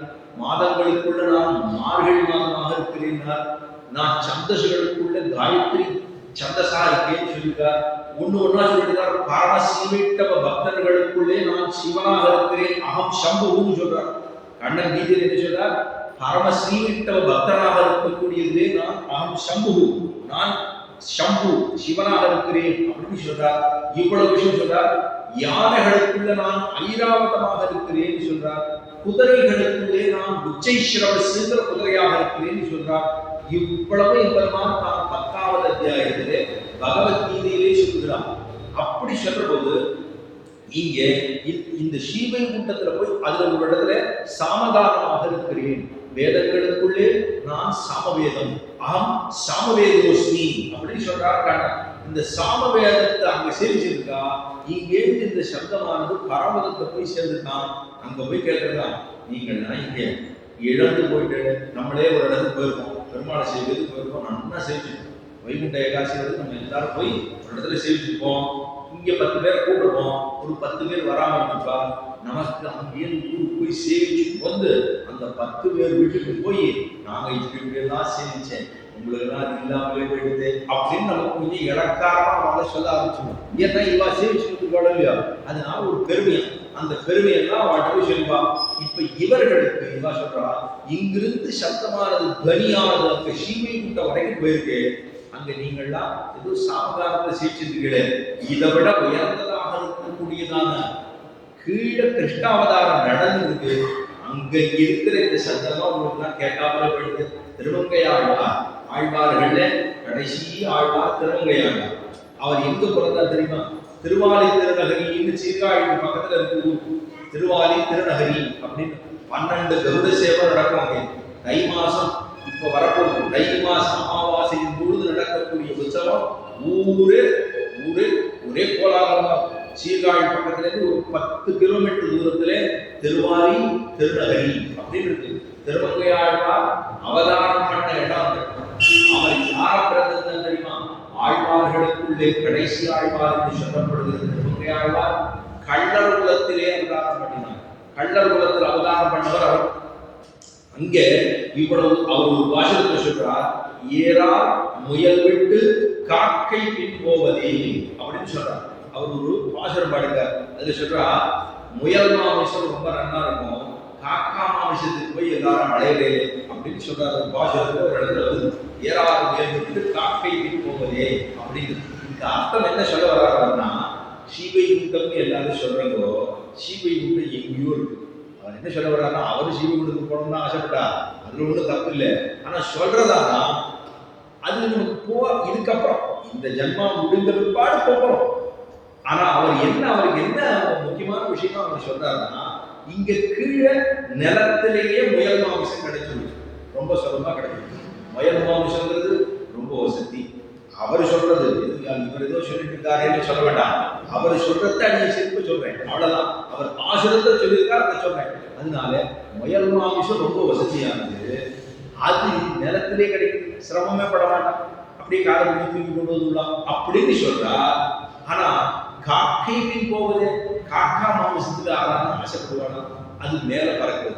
அது காக்கான்னு சொன்னா அந்த ஆறான்னு சாப்பிட போறாளா, அது சாப்பிட்றவே ரொம்ப கொஞ்சம். அப்படி இருக்கிற போது ஏறா முயல் விட்டு காக்கை பின் போவதே, அவருடைய பேச்சுக்கு அர்த்தம் என்ன, பாசுரத்துக்கு அர்த்தம் என்னன்னா, இங்க அர்ச்சாவதாரம் நம்ம கண்கொண்டு சேவிக்கக்கூடிய திவ்ய தேசங்கள்லாம் இங்க எளிமையா பெரும்பாலான சேவை சார்க்கிறாரு. இப்ப நம்ம ஸ்ரீவைகுண்டத்துக்கு போனோம்னா போயிட முடியுமா, போனாதான் திரும்பி வர முடியுமா, முடியாது. போனது கூட திரும்பி ஒரு நாள் வரப்போதில்லை, திரும்பி வரக்கூடாதுங்கிறதா நம்ம எண்ணம். ஆனாலும் கூட போனா திரும்பி வர முடியாது. ஆனா இப்ப ஸ்ரீரங்கத்துக்கு போனா திரும்பி வரக்கூடாது. நம்ம ஆற்றுக்கு போனதுக்கு போய் பெருமாளை செய்யணும், ஸ்ரீரங்கத்துக்கு பெருமாளை செய்யணும்னா நேரம் போனவங்க அப்புறம் ஏறணும், வண்டியில் ஏறணும், நேரம் போனோம், ஸ்ரீரங்கம் போனோம், இறங்கினோம், அங்கே போனோம், பெருமாளை போய் செஞ்சு எல்லா இடங்களும் போனோம், வந்துட்டோம்.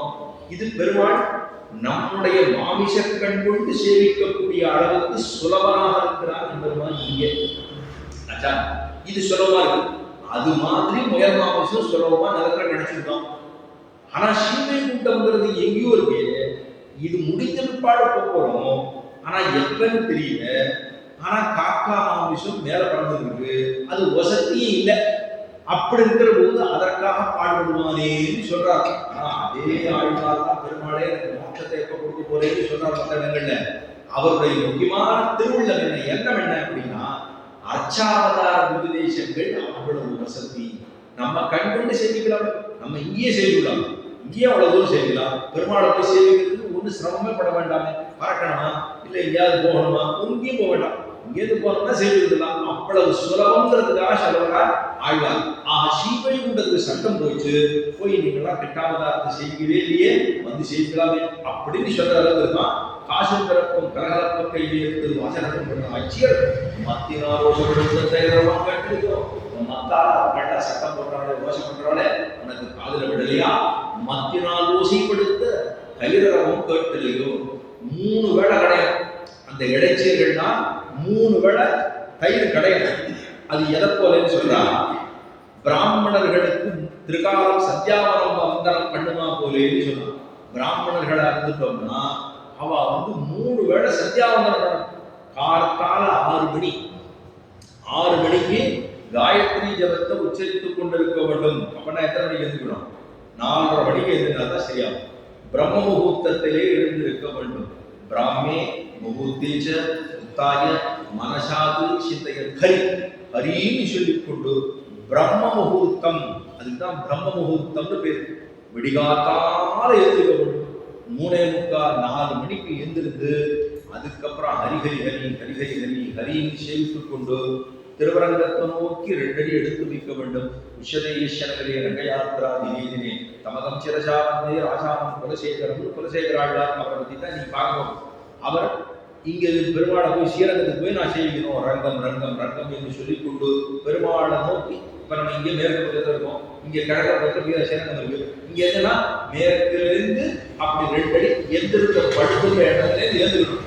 ஏந்திருந்தோ பெருமாளை நோக்கி திருவரங்கத்தை நோக்கி 2 அடி எடுக்கணும். ஸ்ரீரங்கம் ஸ்ரீரங்கம் ஸ்ரீரங்கம் அப்படின்னு சொல்லிட்டு வரணும். இது நினைத்துக் கொண்டு எழுந்திருந்து தீர்த்தமாடி காலக்கடன்கள் எல்லாம் முடிச்சுட்டு அதுக்கப்புறம் தீர்த்தமாடி அதுக்கப்புறம் உடுத்தி கொண்டு திருவங்கா போட்டுட்டு ஆறாயிரம் எல்லாம் இட்டு அதுக்கப்புறம் பெருமாளை சேவிக்கணும்.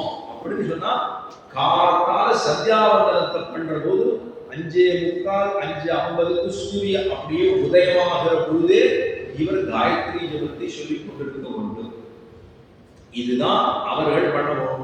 3 காலம் கார்கால பண்ணணும், மத்தியானம் பண்ணணும். 12 மணிக்கு உச்சி காலத்துல சூரியன் வருகிற பொழுது, ஏன்னா சூரிய மத்தியவர்த்தி நாராயணா, சூரிய மத்தியத்திலே எம்பெருமான் நாராயணன் எழுந்துள்ளார். சூரியன் அவருக்கு நடுவில் இருக்கார் பெருமாள். அப்ப அங்க அவரை 12 மணிக்கு செய்யணும். அதுக்கப்புறம் சாயந்தரம் அந்த அஸ்தமனத்துக்கு முன்பா 5:45 6க்குள்ள அஸ்தமனத்துக்கு முன்பாகவே அவரை சேவிக்க வேண்டும். காணாமல், அதாவது முதல்ல கண்டு கோணாமல், அதுக்கப்புறம் முடிகிறதுக்கு அஸ்தமனத்துக்கு முன்னாடி. அப்ப 3 விதமா கார்த்தால உதிக்கிற போதே சேவிக்கணும் காயத்ரி ஜபத்தை, மத்தியானம் உச்சி வெயில் வருகிற போது சேவிக்கணும் சூரியனை, அதுக்கப்புறம் சாயரட்சையிலே அஸ்தமனத்துக்கு துளி முன்னாடியே அவரை சேவிக்க வேண்டும். 3 காலம் திரிகால சந்தியாவந்தனத்தை பண்ண வேண்டும் பிராமணர்கள். அதே மாதிரி இந்த ஆட்சியர்கள் என்ன பண்ணணுமா, 3 வேளை தயிர் கிடையாது, அதைத்தான் 30 கடைந்திய வெண்ணெய், 3 காலம் வெண்ணெய் கிடைக்கும். இதெல்லாம் பண்ணாதான் மத்தினாலோசப்படுத்த தயிரவங்க கேட்கலையோ கேட்கலையா. காசு பெற முதல்ல சொல்றது கீச்சு கீச்சன் எங்கும் மாலை சாப்பிட்ட கணக்கு பேச்சுறவங்க கேட்கலையோ. இது கீச்சு கீச்சு சத்தம் போடுதே, அந்த சத்தம் உனக்கு கேட்கலையா. எல்லா இடத்தையும் சத்தம் போடுதே, அது கூட கேட்கலையா. ஆசாரத்தின் பக்கித்தனுடைய பெண் பறவையோட சேர்த்து சத்தம் போடுதே கேட்கலையான்னு கேட்டா, இவர் திரும்பி எதுக்கவே இல்லை, பேக் பண்ணேன் அப்படின்னு திட்டுட்டா அவளை. அதுக்கப்புறம் அடுத்த காரணம் சொல்றா, காசு தரப்பங்களை கையெழுத்து வாசகி மத்திய நாள் தேர்றவங்க கேட்கலையோ. தயிர் கிடையாது, 3 வேளை தயிர் கிடையாது, அந்த சத்தம் உனக்கு கேட்கலையா. சரி, வேற எங்கதான் தயிர் தயிர் இப்ப எல்லாத்தையும் இவாளே கிடந்துட்டாங்க, வேற எங்க தயிர் தயிரே இங்கே இருக்கா, கடன் சாப்பிட்டு தயிரே இருக்காதா அப்படின்னா தைரவம் கேட்கலையோ. வேற துவனியே கேட்கல, இங்க பூரா தயிர் கிடைக்கிற சத்தம் தான் கேட்கும் அப்படின்னு சொல்லி தைரவம் கேட்கலையோ. மேலே சொல்றா தைரம், அதாவது 14 வருஷம் எடுத்து தைரவம் கேட்கலையோ. நாயகம் பெண் விழா அப்படின்னு ஒரு சத்தத்தை போட்டான். ஏன்னா முன்னாடி அவளை திட்டுட்டா, வெயிட் பண்ணேன் முதல்ல திட்டுட்டா. திட்டினதுக்கு அப்புறம் அவளுக்கு கோபம் வெயிட் பண்ண, நம்ம ஒரு பிள்ளை யாரோ பிள்ளை இருக்கு, அந்த பிள்ளைக்கு ஏதோ காரியம் சொல்லணும், அதுக்கு நம்ம காத்தால இங்க எங்க போகணும் எப்படி இருக்கணும் அப்படி சொல்லி வச்சுட்டோம். சரி, எழுந்துக்கவே இல்லை. உடனே ஒரு 2 சத்தம் போடுவோம். சத்தம் போடுவோம், ஏந்தது சூரியன் வந்து வேற விட வரைக்கும் இன்னும் தூக்கமா எது அப்படின்னு 2 சத்தம் போடுவோம். அது காரியத்தை பண்ணாம போயிடுதா என்ன பண்றது நமக்கு பயம் வந்துடும். அதுக்காக என்ன பண்ணுவோம், கொஞ்சம் தாஜா பண்ணுவோம். சரி சரி சரி மறக்காதானே சொன்னேன், இதெல்லாம் எதுக்கு போச்சுக்கிறேன் அப்படின்னு சொல்லி கொஞ்சம் தாஜா பண்ணுவோம் அந்த பண்ணி. அது மாதிரி முதல்ல பே பண்ணேன்னு சொல்லிட்டா, இவன் எங்கேயா வராமட்டானே, அதுக்காக என்ன கொஞ்சம் தாஜா பண்றான். நாயக பெண் விழா உடனே சொல்றான், ஏன்னா முதல்ல சொன்னது முதலடியிலே பே பண்ணேனா, இப்ப சொல்றான் நாயக பெண் விழா.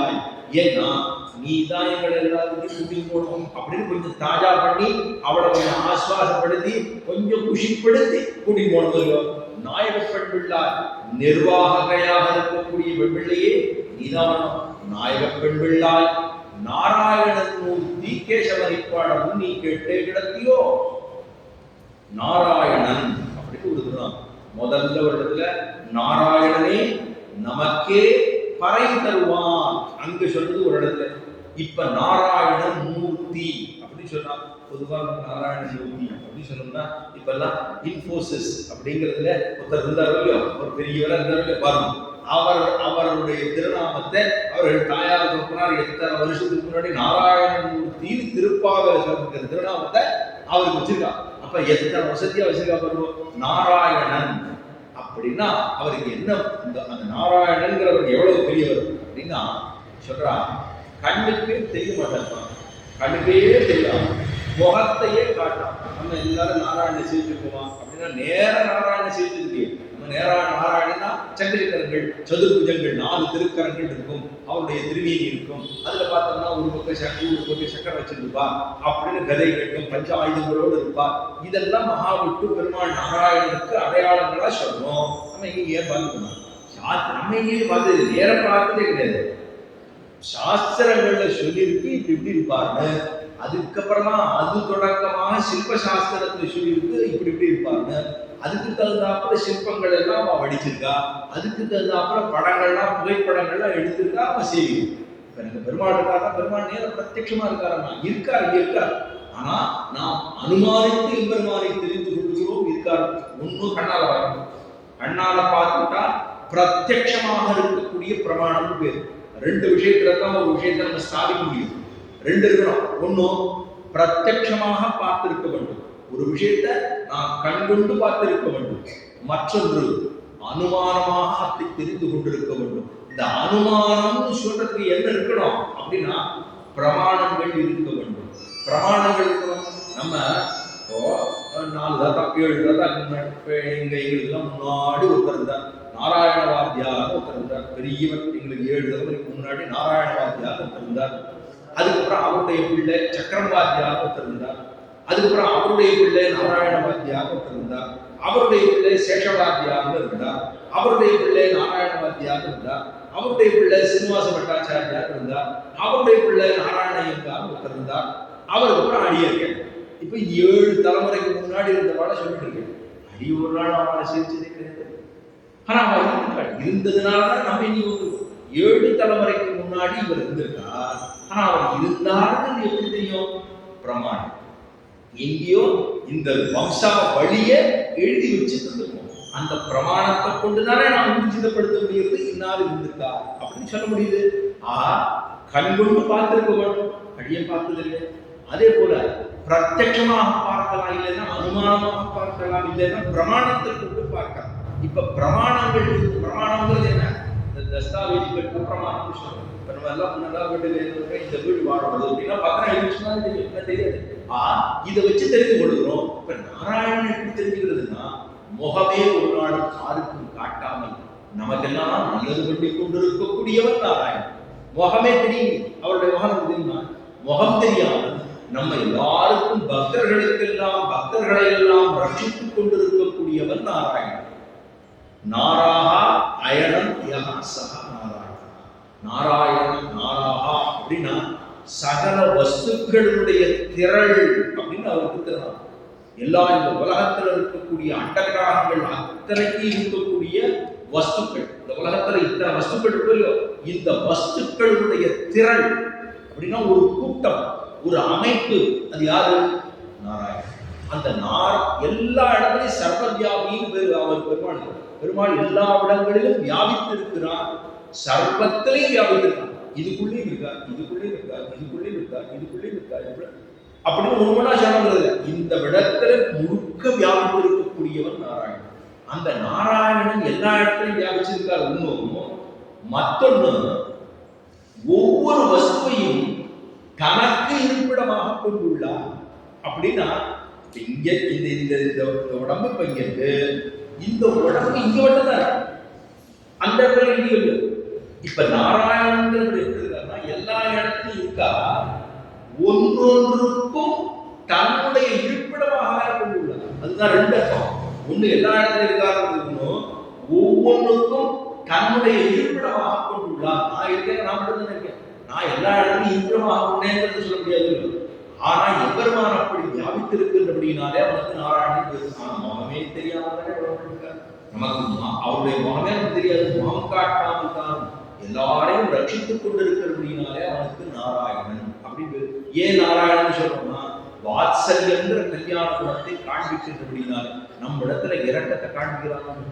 குற்றத்தை பார்க்காமல் குணத்தையே பார்க்கிறார். இவர் குற்றம் அப்படின்னு சொன்னா பெருமாள் படத்தை எழுதுகிறோம், கை தவிர கீழே எழுதுகிறோம், அது ஒரு குற்றம் தானே.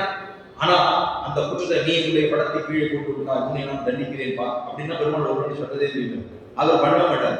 இன்னும் மட்டுமாலும் என் படத்தை எடுத்தானே, இன்னைக்கு தொடக்கிறதுக்காக எடுத்தான், கை தவிர பட்டு எனக்கு நல்லது படத்தை தானே பண்ணிருக்கான் அப்படின்னு பெருமாள் அதை நினைத்துக் கொள்கிறார். குற்றத்தை குணமாக கொள்வது அது பெரிய விஷயம். ஒருத்தரோட குற்றத்தை போய் குணமாக நம்மளை ஒருத்தர் திட்டுப்பார், அதுகளுக்கு போவோம், நம்முடைய மேலாளர் போட்டு வைவார், திட்டுவார். நம்ம உடனே சொல்லுவோம், இவனை போல இப்படி ஒரு ஆள் வந்து சேர்ந்தானே, நமக்கும் வந்து சேர்ந்தானே அப்படின்னு அவளை போட்டு திட்டுவோம். அப்படி திட்டாமல் இது வந்து குற்றத்தை குற்றமா பார்க்கறது. இது இந்த குற்றம் ஒருத்தர் நம்மள ரொம்ப திட்டுறாரு, நம்மளை பிடிக்கவே திட்டுறாரு, நம்ம காரியெல்லாம் நல்லா தான் பண்ணிட்டு இருக்கோம், ஆனா நம்மளை திட்டுறாரு. ஆனா அதை எப்படி எடுத்துக்கலாம் அப்படின்னா, இவர் என்னை இவ்வளவு தூரம் காரியம் பண்ணும்போது இந்த திட்டுறாரு. அப்ப நான் என்ன எடுத்துக்கணும்னா, இவனை மாதிரி நான் மேலாளரா ஆகும்போது நான் இருக்கக்கூடாதுங்கிறது அவனுக்கு தெரியும். ஆச்சா, இவனை போலே இந்த என்னை திட்டுறாருன்னு இவர், நான் காரியம் பண்ற போதே இந்த திட்டுறாருன்னு, நான் மேலாளராக ஆகும்போது இவரை போல என் கீழே வேலை பார்க்கக்கூடியவர்களை நான் ஏசுவது கூடாதுன்னு அவனிடத்தை நான் தெரிஞ்சுக்கணும். அப்ப குற்றத்திலேயே ஒரு குணத்தவாய். அப்ப அந்த குற்றத்தை குணமாக கொள்ளுகிற தன்மைக்கு தான் வாத்சல்யம் அப்படின்னு பேரு. இந்த வாத்சல்யங்கிற கல்யாண குணம் இருக்குது அப்படின்னாலே எம்பெருமான் நமக்கு முகமே காட்டாமல் ரட்சித்து கொடுக்கிறான் அப்படின்னு சொன்னா அவன் தான் நாராயணன். சரி, மூர்த்தின்னு சொன்னா நம்ம ஆசிரியர்கள் பக்தர்களை ரட்சித்து கொடுக்கிறவன் மூர்த்தி. அதனாலதான் 2 பேர் சொன்னா நாராயண மூர்த்தி. 2 பேர் இந்த பாகத்துல 3 பேர், 3 பெருமானுடைய திருநாமங்கள் 3. நாராயண மூர்த்தி 3 வச்சுக்கலாம். அதுக்கப்புறம் கேசவன் அடுத்தது. நாராயணன் என்று சொன்னால் முகம் காட்டாமல் நம்மை ரட்சித்துக் கொடுக்கிறார். மூர்த்தின்னு சொன்னா நம்மை பக்தர்களை ரட்சித்துக் கொடுக்கிறார். ஆசிரித ரட்சணார்த்தமாக ஆசிரிதர்கள் சொல்லப்படுகிற நம்மை, ஆசிரிதர்கள்னா பக்தர்கள், இந்த பக்தர்களை ரட்சிக்கிறான் என்பதுதான். அந்த ரட்சணம்ங்கிறது உயர்ந்த ஒரு பெருமானுக்கு இருக்கக்கூடிய காரியம் அவர் பண்றார். அப்ப அதனாலதான் கீழே என்ன சொன்னேன், பரித்ராணாய சாதுனாம் விநாசாய துஷ்கிருதாம் தர்ம சப்தாவனார்த்தாய சம்பவாமி யுகே யுகேன்னு ஆரம்பத்தில் சொன்னதுக்காக இதெல்லாம் வரப்போகுது. அப்படி பெருமாள் ஆசிரித ரட்சணார்த்தமாக பெருமான் இருக்கான். கேசவன்னா க இது பிரம்மணோ நாம, க அப்படின்னு சொல்லப்படுகிற பிரம்மாவை படைக்கக்கூடியவன் பெருமான். அது தொடக்கமாக உலகத்தை படைக்கிறான். க ஈஷ க கேசவ அப்படின்னா க இது பிரம்மணோ நாம. க அப்படின்னு சொன்னா கன்னு சொன்னது எழுதுனா பிரம்மா. அந்த க என்று சொல்லுகிற சப்தத்தை க என்றால் பிரம்மாவையும், ஈஷ அப்படின்னா க என்று தொடக்கமாக பிரம்மா தொடக்கமாக இந்த உலகத்தை படைக்கின்றபடியினாலே ஈஷவ. அவனுக்கு என்ன திருநாமத்துக்கு பேரு அர்த்தம்? விரோதி நிரசன சாமர்த்தியம் படைத்தவன், விரோதிகளை முடிக்கக்கூடியவன் கேசவன். கேசவ என்று சொன்னா அவனுக்கு திருநாமம். கேசி கேசிஹந்தா அப்படின்னா கேசி ஒரு குதிரை வந்தது. அதாவது கம்சன் விட்டு அனுப்பினதுல ஒரு குதிரை ஒன்று வந்தது. அந்த குதிரையை பிடிச்சால் அதுவும் கேசி தான். அதே போல கேசிஹந்தா பிடிச்சதுனாலே கேசி. கேசவன் பிரம்மா தொடக்கமாக இந்த உலகத்தை படைக்கின்றபடியினாலே கேசவன், விரோதிகளை போக்கி கொடுக்கின்றபடியினாலே கேசவன். அதைத்தான் சொன்னான், நாராயணன் மூர்த்தி கேசவனை பாடவும் நீ கேட்டே கிடக்கியோ. இது பண்ணதுக்கு அப்புறமும் நீ கேட்டே கிடக்கியோ, இதை சொல்லி நாங்களாம் செஞ்சிருக்குமே, அதுக்கப்புறமும் நீ பட்டு இருக்கியா? கேட்டே கிடக்கியோ, கேட்டுட்டே பட்டு இருக்கியா? நம்ம சின்ன குழந்தைகள்லாம் அதை எழுப்புறதுக்காக பண்ணுவோம், சீக்கிரம் அது எதுக்கவே இருக்காது. அது தூங்கிய முடிச்சுதான் இருக்கும், ஆனா அது எழுதுக்கவே எழுதுக்காது. உடனே நம்ம என்ன சொல்லுவோம், தூங்கிட்டு இருக்கிறவாட எழுப்பலாம், தூங்குறவா நடிக்கிறவாட எழுப்ப முடியுமா? முடியவே முடியாது. இப்போ இந்த குழந்தைகிட்ட உடனே நம்ம சொல்றோம், இவர் தூங்கிட்டு இருந்தான்னு சொன்னா அவளோட கட்ட வரல ஆடும் தெரியுமோ அப்படின்னு சொல்லிட்டோம்னு வச்சுக்கல, உடனே அது கட்ட வரல ஆட்டும். ஆட்டினோடனே அவங்க தெரியும் தூங்குற போது அவரால் கட்ட வரல ஆட்டுவாங்க. அது தெரியாது, சின்ன குழந்தையோ அது சாமர்த்தியமா பிடிக்கிறதுக்கா நம்ம இந்த வேலையெல்லாம் பண்ணுவோம். கேட்டே கிடத்தியோ, இதை கேட்டுக்கொண்ட பிற்பாடு நீ என்ன பண்ற? கிடத்தியோ இன்னுமா தூங்கி இருக்க என்று தேசமுடைய ஆட்சிற தேஜஸ் உடையவளே, ரொம்ப அழகா இருக்கிறவளே, நீதான், நீ எழுந்திருந்து வரக்கூடிய அழகை நாங்கள் பார்க்க வேண்டும். உம்மாலே வாழும்படியாக இருக்கக்கூடிய நீ எழுந்திருந்து வர வேண்டும். நீதான் இதற்கு எல்லா நிர்வாகங்கள், நாயக பெண் பிள்ளாயாக இருக்கிறாய். மண்ணை வைத்துக் கொண்டுதான் மிச்ச காரியங்களை தான் பண்ணணும். நீ இப்படி தூங்கி இருக்கமா, எழுந்திருவிழாய் அப்படின்னு சொல்லி எழுப்பினதுதான் இந்த பாசனம். கீச்சு கீச்சன் எங்கும் ஆணிசாத்தன் கடந்து வீசிற வேச்சரவன் கேட்டதையோ பெண்பெண்ணே காசம்பர மங்கல கலப்பக்கை வேற்று பாசகர்களாட்சியர் மத்தியநாவசப்படுத்த தேரவன் கேட்டதையோ நாயக பெண் பிள்ளாய் நாராயணன் மூர்த்தி கேசவனைப்பாடு நீ கேட்ட கிடத்தியோ தேசமுடையாய் திறன், நீ கதவை திறந்து கொண்டு வர வேண்டும். உன்னுடைய வழிபடலை பார்த்து நாங்களும் வாழ்ந்து போக வேண்டும். நீயும் வா, எங்களுடைய மூர்த்திகளை சேர்ந்து பெருமானை எழுப்புவதற்கு சென்றலாம் வா அப்படின்னு அழைத்த பாசனம் தான் இன்றைய பாசனம், 7வது பாசனம். இப்ப மேலே ஸ்ரீரங்கத்தினுடைய மகாத்மத்தை பார்க்க வேண்டும். நேற்றுக்கு ஸ்ரீரங்கத்தின் மகாத்மத்தை சொல்லிட்டு இருந்தேன். அதிலே முதல்ல அதாவது சதாத்தியாய் தசாத்தியாய் 10வது அத்தியாயம் ஸ்ரீரங்க மகாத்மத்திலே இப்படி பரம்பரையா பிரம்மாவுக்கு சொல்றார். இப்படி பரம்பரையா ஸ்ரீரங்க விமானத்தை ஸ்ரீ ராமராம் மகாத்மாவான விபீஷணனுக்கு கொடுத்தார்.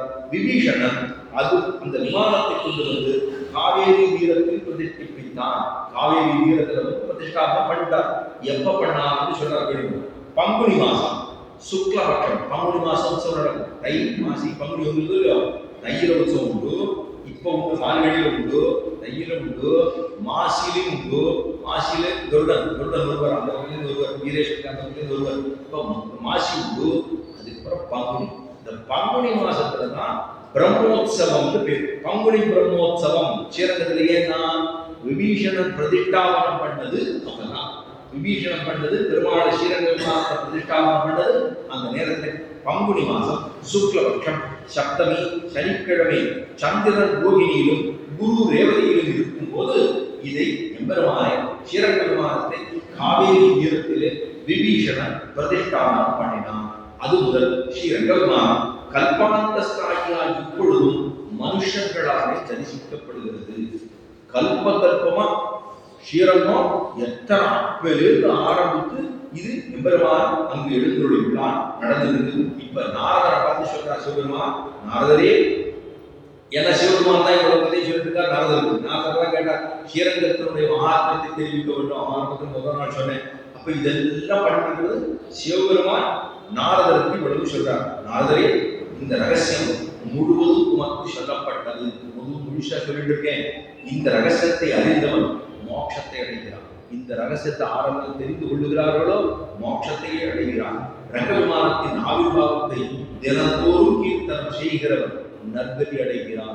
ஸ்ரீரங்க விமானம் இப்படியெல்லாம் பிரதிஷ்டாபனம் பண்ணப்பட்டதுன்னு ஆரெல்லாம் நினைவிலே கொள்ளுகிறார்களோ, யாரெல்லாம் நினைச்சுகிறாளோ அவர்கள் நல்ல கதியை அடைகிறார்கள் அப்படின்னு சொல்லிட்டு, அதே போல எம்பெருமானே நம்முடைய அனைத்து துக்கத்துக்கும் ஒழிக்கிறார் அப்படின்னு சொல்றார். மேலே 7வது அத்தியாயம், இதுவரைக்கும் சொன்னது 6வது அத்தியாயம். இப்போ அந்த தசாத்தியாயில் இருக்கக்கூடிய 7வது அத்தியாயம், ஒவ்வொரு அத்தியாயமா செலுத்திடுவோம். இப்போ நாரதர் இக்ஷாகு ரங்கவிமானத்தில் லபித்துள்ளார். இக்ஷாகுங்கிற ராஜா தானே கொண்டு வந்தார். அவர் எப்படி அந்த ரங்க விமானத்தை பெற்றார் சரித்திரத்தை இந்த இடத்துல சொன்னார். அதிலே நாரதர் கேட்கிறார், சிவபெருமானே, உத்தமமான சிவரங்க விமானம் பிரம்மலோகத்திலிருந்து இங்கே எப்படி வந்தது? பிரம்மாவுடைய லோகத்திலிருந்து இங்கே எப்படி வந்தது? அதே போல இக்ஷாகு எப்படி தபஸ் செய்து இந்த விமானத்தில் லபித்தார்? இக்ஷாகு எப்படி எல்லாம் தபஸ் பண்ணார்? அதுக்கப்புறம் தானே இங்க வந்தது. எப்படி அவர் தபஸ் பண்ணினார்? மேலே கேட்கிறார், விபீஷணன் இதை எப்படி காவேரி கொண்டு வந்தான்? காவேரி தீரத்துக்கு இப்படி வந்தார். இந்த விமானம் கடைசி என்ன ஆகும்? இதுக்கப்புறம் கடைசியில இந்த விமானம் எங்க போகும்? ஸ்ரீரங்க விமானம் தான் அந்த விமானத்தை செய்யணும். ஸ்ரீரங்கத்துல பெரிய பெருமாள், அதாவது படுத்துட்டு இருக்கிற பெருமாள் சாதிச்சிருக்காரு. அதுக்கு மேல பார்த்தோம்னா ரொம்ப ஆச்சரியமான விமானம். அதுக்குதான் ஸ்ரீரங்க விமானம் அப்படின்னு பேரு. விமானத்திலே அந்த விமானத்துக்கு பேரு பிரணவ ஆகார விமானம். பிரணவம் ஓம்னு சொல்லப்படுகிறதான ஆகாரமே தரிக்கும்படியாக அங்கே அந்த இடத்துல 4 கலசம் இருக்கும். அதை சொல்றவர்களும் உண்டு. தர்ம அர்த்த காம மோட்சத்தை காண்பிக்கக்கூடியது 4 கலசம். ஒவ்வொரு கலசத்துக்கும் ஒரு தனித்தன்மை தெரியுமோ.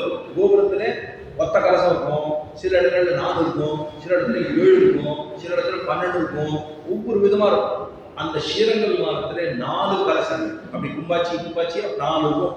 அது 4மே சேர்த்தது. அதான் சொன்னா இவையெல்லாம் இந்த விமானம் கடைசியே என்ன ஆகும்? இவற்றையெல்லாம் எனக்கு சொல்லுவீரா அப்படின்னு நாரத பகவான் சிவபெருமானை கேட்கிறார். அதுக்கு சிவன் சொல்றார், வராக கல்பத்தில்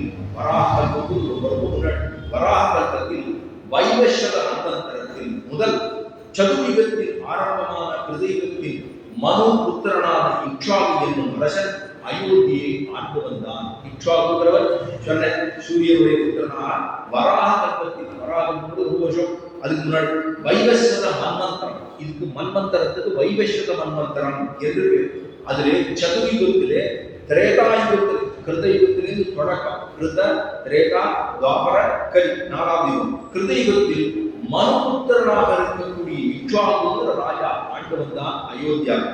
அப்போ வேத வேதாந்த தத்துவஞனாய், வேத வேதாந்தங்கள்லாம் தெரிந்தவனாய், நீதி சாஸ்திர விட்டவனாய், நீதி சாஸ்திரங்கள் தெரிந்தவனாய், பஞ்சகால பராயணனாய், 5 காலமும் பூஜை பண்ணக்கூடிய அந்த விசேஷமுடையவனாய், மேலே சொன்னார் பிதாவினிடத்திலிருந்து தனுர்வேதம் கற்றவனாய், தன்னுடைய தந்தையாரிடத்திலிருந்து தனுர்வேதத்தை கற்றவனாய், பகவத் தர்மம் அறிந்தவனாய், பகவானுக்கு எப்படி பூஜை பண்ணணுங்கிறது தெரிந்தவனாய், யாகம் செய்பவனாய், யாகத்தை செய்பவனாய், வசிஷ்ட மகரிஷியின் சிஷ்யனாய், வசிஷ்டருடைய சிஷ்யனானாய், யுத்தத்தில் ஜெயசீலனாய், சண்டேன்னு போனா ஜெயிச்சுதான் வருவார், அவ்வளவு சாமர்த்தியம் படைத்தவனா இருக்கக்கூடிய இக்ஷ்வாகுக்கு இம்மாதிரி எண்ணம் உண்டாயிடுச்சு. இந்த மாதிரி எண்ணம் உண்டாச்சு. இப்ப என்னங்கிறத சொல்லலாம். இந்த மாதிரி எண்ணம் உண்டாயிடுச்சு.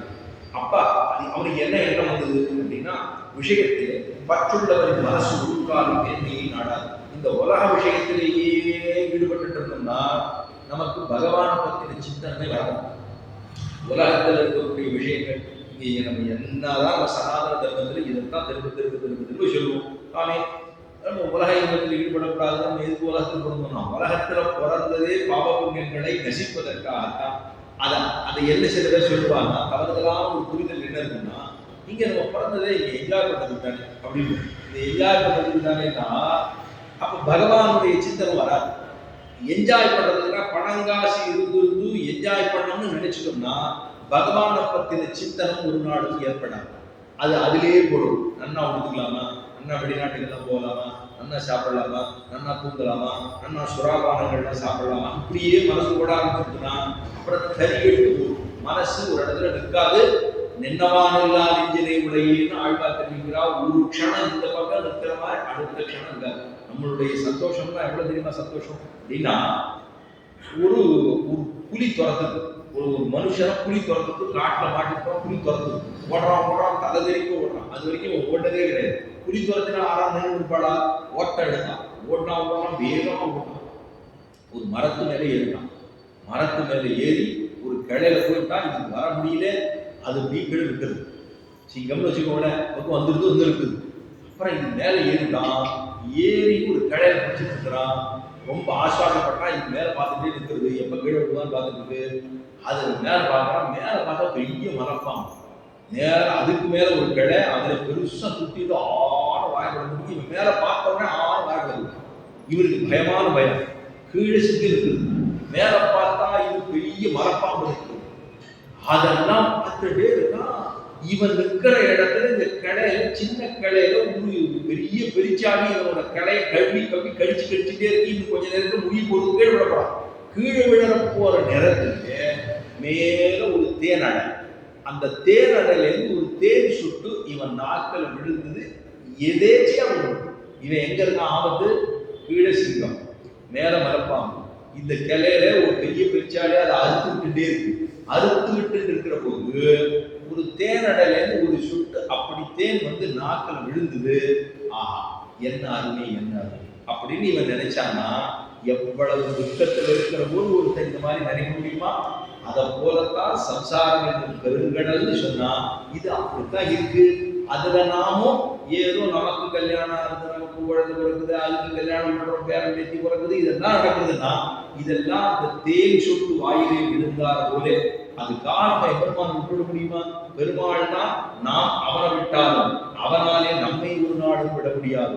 அப்படி இருக்கக்கூடிய சம்பந்தம் தான் நமக்கும் அவனுக்கும் இருக்கக்கூடிய சம்பந்தம். கல்யாணம் ஆயிடுத்து, பெண்டாட்டி இருக்கா, புருஷனுக்கு இருக்கா, ரெண்டு பேரும் ஒரு உள்ள கொடுத்துட்டு கைப்பட்டதே கால் பண்ணதே சொல்ல முடியுமா? நம்ம கல்யாணம் பண்ணு, அதுக்கப்புறம் எனக்கு கைப்பட்டது கால் பட்டதுன்னு சொல்ல முடியாது இல்லையோ? சம்சார பந்தத்தில் ஈடுபட்டிருக்கோம்னு சொன்னா இதெல்லாம் நடக்கத்தான் நடக்கும். புண்ணியமும் உண்டு, பாவங்களும் உண்டு. ஆறாவது ஒருத்தர் எனக்கு கட்டமே கிடையாது அதுதான் தெய்வம் சொல்ல முடியுமா? இல்ல எனக்கு ஒரே சந்தோஷம் தான் நடந்ததே இருக்குன்னு ஆறு சொல்ல முடியாது. எனக்கு ஒரே துக்கம் தான் இருக்குன்னு ஆறு சொல்ல முடியும். இப்படித்தானே எல்லாரும். இவ்வளவு தூரம் இருக்கக்கூடியது. அப்பதான் சொல்றான், சம்சாரத்தில் இருந்தோம் என்றால் எம்பெருமான நினைச்சே பார்க்க முடியாது. விஷயத்துல பற்றுள்ளவர்களுக்கு எம்பெருமானுடைய கிருபை கிடைக்காது. அதுதான் சொல்றான். சிராத்த தேவரான என் பிதா மனு, சொல்றார். மனு என்னுடைய பிதாவாக மனுவும், பிதாமகனான சூரியனும், அவருடைய அப்பாவாக இருக்கக்கூடிய சூரியனும், மற்றவர்கள் பிரம்மலோகம் போய் பிரம்மாவுடைய லோகத்துக்கு போய் அங்கு பகவானை ஆராதித்து போக மோட்சங்களை பெற்றனர். எனக்கு பெரியவர்கள்லாம் பிரம்மலோகத்துக்கு போய், பிரம்மாலோகத்துல தானே இப்ப பெருமாள் சீரகமான இருந்தது. இதுக்கு முன்னாடி முன்னாடி அங்கதான் இருந்தது. அங்க போய் போகமோ மோட்சத்தையே பெற்று போனார்கள். அங்க போய் பிரம்மலோகத்துல போய் பெருமாளுக்கு பூஜை பண்ணி அவளை என் முன்னோர்கள்லாம் மோட்சத்துக்கு போயிட்டான். இப்ப சொல்றா, அவர்கள் போல நானும் பிரம்மலோகத்துக்கு போக முடியாது. என்னால போக முடியாது. ஏன்னா இவர் அயோத்தியாவில் இருக்கார், அதனால என்னால போக முடியாது. என்னுடைய புத்தகர்கள் மற்ற யாரும் பிரம்மலோகம் போக இயலாது. என்னுடைய புத்தர்கள் அங்கு கீழே வரப்போறாலும் போக முடியாது. அப்படி இருக்கும்போது உலகெல்லாம் என்னால் மோட்சம் பெறும்படியா நான் எப்படி பகவானை ஆராதிப்பேன்? எவ்வளவு நல்ல எண்ணம் வரும். நான் ஒருத்தம் பெருமாளை போய் சேவிச்சு ஆராதனை பண்ணினா இந்த உலகத்துக்கே மோட்சம் கிடைக்கணும்னு ஒரு ராஜா நினைக்கணும். அந்த காலத்துல ராஜா ராஜாங்கிறதாக பகவானாலே அனுப்பப்பட்டவர்கள். இன்னைக்கு பத்தி அது பேச்சே கிடையாது. அன்னைக்கு பத்தி சொல்றேன். அன்னைக்கு பத்தி இருக்கும்போது பகவானாலே அனுப்பப்பட்டவர்கள் தான் ராஜா. ராஜாக்களை பார்த்தா ஒரு இடத்துல ஒரு கட்டணம் நடந்துச்சுன்னா உடனே துடிக்கப்படுவது. அவர்கள் ராஜாக்கள்லாம் என்ன பண்ணுவா? ராத்திரி நகர்வலம் வருவா. வேற ஒரு மாறுவேஷம் போட்டு நகர்வலம் வருவா. ஏன்னா அப்பதான் லோகத்துல என்ன கட்டங்கிறது தெரிந்து கொள்ள முடியும். யாரா எப்படி பேசுறா, எப்படி அவனுடைய அபிமானம் இருக்குங்கிறது தெரிந்து கொள்ள முடியும். மாறுவேஷத்துல வருவா, தெரிஞ்சுமா, அதுக்கு தகுந்தாப்புல போய் அரசகரை போய் நல்லது பண்ணுவான். இதெல்லாம் பண்ணுவான். இப்ப எல்லாரும் மோட்சத்துக்கு போக வேணும்னு நான் நினைத்து அவர்களுக்காக நான் என்ன செய்ய வேண்டும், எப்படி பெருமானை நான் ஆராதனை பண்ண வேண்டும் அப்படின்னு நான் இதெல்லாம் ஆலோசனை பண்ணுவேன் என்று தனக்கு ஆச்சாரியராக இருக்கக்கூடிய வசிஷ்டரை கேட்டார். இக்ஷ்வாகு பெருமாள் அதாவது வசிஷ்டர் கேட்கிறார், நான் எப்படி பெருமாளை ஆராதனை பண்றது, ஸ்ரீரங்க பெருமாளத்தை எப்படி ஆராதனை பண்ணுவது அப்படின்னு கேட்கிறார். அதான் சொல்றார் ராஜனே. அப்ப வசிஷ்டர் சொல்றார், ராஜனே நீ நன்றே நிச்சயித்தாய். நல்ல ராஜாவாக்கி நல்ல எண்ணங்களோடு நினைச்சிருக்கி உலகமே வாழ்ந்து போக வேண்டும் என்கிற உயர்த்த குணம் உள்ளது. அதனால உன் விருப்பம் தபஸினால் தான் நிறைவேறும். உன்னோட விருப்பம் நீ தபஸ் பண்ண வேண்டும், அப்பதான் அது நிறைவேறும். சதகோடி பிரவிஸ்தரமான புராணத்திலிருந்து முன்பு மகரிஷிகளும் நானும் பார்த்த பவிஷ்ய விஷயத்தை சொல்லுவேன். நான் பார்த்த விஷயத்தை சொல்றேன். நிறைய விஷயங்கள்லாம் பார்த்துட்டா பகவானுடைய ஸ்தானமான ஸ்ரீ பெருமாள் சத்தியலோகத்திற்குள்ள பிரம்மாவிடமிருந்து உன் மூலமாக இந்த லோகத்துக்கு வரும். அப்பவே சொல்றார் வசிஷ்டர் சொல்றா, உன் ரூபமாக உன் மூலமாக ரங்கவிமானம் இந்த லோகத்துக்கு வரும். உன்னுடைய தபஸுக்கு சந்தோஷித்து பிரம்மா உனக்கு அந்த விமானத்தை கொடுப்பார். நீ நல்லா தபஸ் பண்ணீங்கன்னா பிரம்மாவே அவர்கிட்ட இருக்கிற அந்த பெருமாள் ஸ்ரீரங்க விமானத்தை உன்னிடத்தில் கொடுத்துருவார். உன்னுடைய வம்சத்தில் ராவணனாய் அவதரிக்கும் சர்வேஸ்வரன் ராவணனை மதம் செய்து அவருடைய தம்பியாய் தனக்கு பிரியகாயுமாய் உள்ள விபீஷணனுக்கு அவ்விமானத்தை கொடுக்க போகிறார். இதெல்லாம் நடக்க போறதெல்லாம் சொல்லிட்டு இருக்கார். அங்கே வசிஷ்டர் சொல்றார், இக்ஷ்வாகு சொல்றார், நீ தான் தபஸ் பண்ணுவே, உனக்கா பிரம்மாத்தை கொடுத்துருவார். அதுக்கப்புறம் வம்சத்துல ராமமோகம் பிறப்பான், அவன் பூஜை பண்ணிருப்பான். அவனுடைய அதாவது சீதா பிராட்டிய பக்கம் கடத்தி கொடுத்துடுவான். அந்த பக்கம் இருக்க அவனிடத்துல நீ சண்டை போட்டு அதுக்கப்புறமா இந்த நாட்டுக்கு இந்த பெருமாளை விபீஷணன் அவனுடைய தம்பிக்கு கொடுப்பேன். என்ன சொல்றார், விபீஷண விமானத்தை காவேரி தீரத்தில் புஷ்கரணிக்கு அருகிலே கொண்டு போவான். இந்த காவேரி தீரத்துக்கு பக்கத்தில் கொண்டு வருவான். அது அங்கே உன்னுடைய வம்சியர்களான சோழ ராஜாக்களால் ஆராதிக்கப்பட்டு கல்பம் முடியும் ஆகும். அதுக்கப்புறம் இங்க இந்த காவேரி தீரத்துக்கு வந்த உடனே இந்த இடம் கூட சோழ ராஜாக்கள் தானே. அந்த சோழ ராஜாக்கள்லாம் அதுக்கப்புறம் அந்த பெருமாளுக்கு பூஜை பண்ணுவா. ஏன்னா தர்மவர்மாங்கிற ஒரு சோழனுக்கு முன்னாடி ஒரு ராஜா தான். அந்த தர்மவர்மா இந்த ஸ்ரீரங்க விமானத்தை கண்டெடுக்கிறான். அவனுடைய சித்திரம் பின்னாடி வரும்போது அப்ப சொல்றான், அவன் கண்டுகிறான். அங்கே உன்னுடைய வம்சியர்களான சோழ ராஜாக்கள் வருவார்கள். தோர் அதாவது கல்பந்தோறும் ரங்கநாதன் தேவலோகத்திலிருந்து பூலோகம் வருவார். ஒவ்வொரு கல்பத்திலையும் ரங்கநாதன் தேவலோகம் பிரம்மலோகத்தில் இருந்து கீழே இறங்கி வருவான். பெருமான் திடீய பரார்த்தத்தின் முடிவில் 2 பரார்த்தம். ஒண்ணு முதல்ல இருக்கக்கூடிய பரார்த்தம் பிரம்மாவுடைய 50 வயசு முதல் பரார்த்தம், பிரம்மாவுடைய 2வது 50 வயசு திடீய பரார்த்தம். திடீயன்னா 2. முதல்ல இருக்கிறது பிரதமம், 2வது இருக்கக்கூடிய திடீயம். நம்ம சங்கல்பம் பண்ற போது திடீய பரார்த்தேன்னு சொல்லுவோம். திடீய பரார்த்தே அவர்கள்லாம் புரோகிதர்கள்லாம் சங்கல்பம் பண்ணி வைப்பாடு, நதி தீர்த்தம் பண்ணி வைப்பாடு. அது பண்ற போது திடீய பரார்த்தம்னு சொல்லுவாங்க. அப்ப 2வது பரார்த்தம் பிரம்மாவுடைய 2வது 50 வயது காலம்னு அர்த்தம். அந்த பதார்த்தத்திலே அதாவது பரார்த்தத்தின் முடிவில் தன்னிடம் திரும்ப பெருமாள் போயிடுவார். அப்ப காவேரி தீரத்தில் வசிப்பவருக்கு ரங்கநாதன் மிகவும் பிரியமாக இருந்து அவர்களுக்கு மோட்சத்தை கொடுப்பான். காவேரி தீரத்தில் இருக்கிறவாள் எல்லாருக்கும் பெருமாள் மோட்சத்தை கொடுப்பான். ஆகையாலே ராஜனே நீ லோகக்ஷேமத்தின் பொருட்டு அட்டாட்சரவரனாக இருந்து என் ஆசிரமத்திற்கரையே தீவிரமாக தபஸ் செய்வாயாக. நீ திருமந்திரத்தை சொல்லிக்கொண்டு என் தபஸ் என்னுடைய வசிஷ்டருடைய அந்த ஆசிரமத்துக்கு அருகே நீ தபஸ் செய்வாயாக அப்படின்னு சொல்லி முடிக்கிறார். இதுவரைக்கும் நீங்க இருக்கட்டும், மேலே தொடர்பு அடுத்த நாள் தொடருவோம். இன்றைய தினம் நாம் அதாவது யார் அனுபவிக்கிறோம் அப்படின்னா குலசேகர ஆழ்வார். அடுத்தது நம்மாழ்வாருக்கு அடுத்தது குலசேகர ஆழ்வார். குலசேகர ஆழ்வார் அவதாரம் பண்ணினது மலைநாடுன்னு சொல்லப்படுகிற கேரள தேசத்தில். கேரள தேசத்திலே திருவஞ்சிக்கலம் கோழிக்கோடுன்னு இருக்கிற அந்த கோழிக்கோடுக்கு அருகாமையில் இருக்கக்கூடிய திருவஞ்சிக்களம் அப்படிங்கிற திவ்ய கஷேத்திரத்திலே அவதாரம் பண்ணார். திருடபிரதன் அப்படின்னு ஒரு ராஜா வாழ்ந்து வந்தார். திருடபிரதன் ஒரு ராஜா. அந்த ராஜா கோழிக்கோடு இருக்கக்கூடிய அதோட விசேஷம் என்னன்னா, பிரம்மா இந்த பூலோகத்தையும் இந்திரபட்டணத்துல இருக்கக்கூடிய அமராவதி ரெண்டையும் ஒரு தராசில வச்சு பார்த்தாராம். எந்த தேசம் ரொம்ப நல்லா இருக்குன்னு பார்த்தாராம். கோழிக்கோடு தேசம் ஈடுபடுத்தான். அப்படின்னா நினைட்டோம், எது வருவாரோ அதான் கேட்போம். கோழிக்கோடு தேசம் அவ்வளவு உயர்ந்ததா இருக்கான். பக்தி ரொம்ப உயர்ந்ததாக இருந்ததா அந்த தேசத்துல. அமராவதியை காட்டிலும் உயர்ந்ததாக இருக்கக்கூடிய தேசம் கோழிக்கோடுங்கிற தேசம். அங்கதான் திருவஞ்சிக்கிழத்திலே அவதரித்திருந்தார் குலசேகர ஆழ்வார். திருடபிரதன் அப்படின்னு ஒரு க்ஷத்திரிய ராஜா வாழ்ந்து வந்தார். அவருக்கு புத்திரப்பேர் இல்லாமல் இருந்தது. எப்படி தசரதனாலும் 60 ஆண்டு காலம் மலடர்ந்து தான் 4 புத்திர ரத்தனங்களுக்கு தாம் புத்திரகாமேட்டி யாகம் செய்து, அதுபோல இவரும் புத்திரகாமேட்டி யாகத்தை பண்ணி பெருமானுடைய கிருபையினாலே ஒரு குழந்தை பிறந்தார். அவர்தான் தன்னுடைய குலத்திற்கு சேகரன். என்னுடைய குலத்தை தூக்கி நிறுத்த போறாரு அப்படின்னு சொல்லிட்டு அவருக்கு குலசேகரன் அப்படிங்கிற ஒரு திருநாமம் தனித்தார். எல்லாம் ஆழ்வார்கள் சம்பிரதாயத்துல பேர் வைக்கிறதுக்கு ஒன்றும் குறவே கிடையாது. சகசிரநாமத்திலேருந்து பேர் வைக்கிறார்கள். குழந்தை எடுத்தா சகசிரநாமத்திலேருந்து 1000 குழந்தை எடுத்தா கூட பேர் சொல்லலாம். அத்தனை பேருக்கு நமக்கு பேருக்கு ஒன்றும் குறவே கிடையாது. அதனால ஏதோ அர்த்தமே இல்லாத பேர்களை வைக்கிறது ஒரு பிரயோஜனம் இல்லை. பகவானுடைய நாமத்தை கீழே ஒரு நாள் சொன்னேன், தாமோதரனை பாட தீயிருக்கு ஜாகம் செப்பு அப்படின்னு சொன்னேன். அவர்கள் பேர பேசியெல்லாம் பிறந்ததுன்னா அது தாமோதரன் வைக்கலாம், நாராயணன் மூர்த்தின்னு வைக்கலாம், கேசவன் வைக்கலாம், இதெல்லாம் பேர் ரங்கநாதன் பேர் வைக்கலாம். இதெல்லாம் வச்சோம்னா நம்ம எப்போதும் பெருமாள் பேரை தான் கூப்பிடணும். பெருமாள் பேரை கூப்பிடுவதற்கு தான் குழந்தைகளுக்கு பேரே பகவானுடைய நாமத்தை தான் வைக்கணும். ஏதோ ஒன்றும் நம்பி பிப்பி என்று நாட்டுமாரிட பேரிட்டால் நம்பி பிப்பி எல்லாம் 4 நாளில் அழுந்து போகும்னு சொன்னார். நம்பி பிப்பி ஏதோ அர்த்தமே தெரியாம எதையோ பேரை வச்சுக்கோ, அது என்ன அர்த்தம்னே தெரியாது. அந்த அர்த்தம்லாம் வச்சுட்டு அங்க போய் கொண்டு இருந்தோம்னா நமக்கு என்ன கிடைக்க போகுது? பகவானுடைய திருநாமத்தை சொன்னா பெருமாளுடைய திருநாமத்தை சொன்னதான நாமசங்கீதத்துல பெருமை ஏற்படும். இதுக்கு வேற ஒன்றும் இல்லை. அப்ப இந்த குலசேகர ஆழ்வார் நானும் அங்கு எழுந்து இருந்தார். ராம பக்தனாகவே வாழ்ந்து வந்தார். ராம பக்தனா இருந்தார். அவருக்கு நிச்சயமே அவருடைய அரசவையில ராமாயண காலட்சேபம் நடந்துட்டே இருக்கும். வருஷம் இருந்தாலும் ராமாயணத்தை சொல்லி வால்மீகி பகவான் கொடுத்ததான ராமாயணத்தை நிச்சயம் புரோகிதர்கள் செஞ்சுட்டே இருக்கலாம். இவர் என்ன பண்ணுவாரா, நிச்சயமே நான் ஸ்ரீரங்கம் போகணும்னு புறப்படுவாராம். விஷதேஸ்வரகரே ரங்கயாத்திரா தினேன்னு ரங்கயாத்திரா போறேன்னு ஸ்ரீரங்கத்துக்கு பெருமாள் செய்யணுங்கிறதுக்காக கிளம்புவாராம். கோழிக்கோடு இருக்கு, அந்த பக்கம் இருக்கு. அங்கேயிருந்து கிளம்புவாராம். ராஜாக்கள் மந்திரிகள் இருக்கும்போதெல்லாம் அங்கேயிருந்து ஒரு 4 பாகவதாரர்கள் இப்படி போறாருன்னா ஊருக்கு வெளியிலேருந்து ஒரு 4 பேர் பாகவதார போட்டியோடு அனுப்பிச்சுட்டு போறான். அவெல்லாம் பஜனை பண்ணிட்டே வந்தோடனே இவாளெல்லாம் நம்ம இங்க இவாளெல்லாம் நல்லது பண்ண சஞ்சாரம் பண்ணோ அவளை கூப்பிட்டு ராஜா வந்து வரோம், உள்ளூர் வந்து வரோம், ராமாயணம் சொல்ல ஆரம்பிச்சுடுவாங்க. நித்தபடியே ஒவ்வொரு கூட்டியே போவா. 4 பேர் அங்கேயே நினைச்சுக்குவா, திரும்பி உள்ள வந்துவா.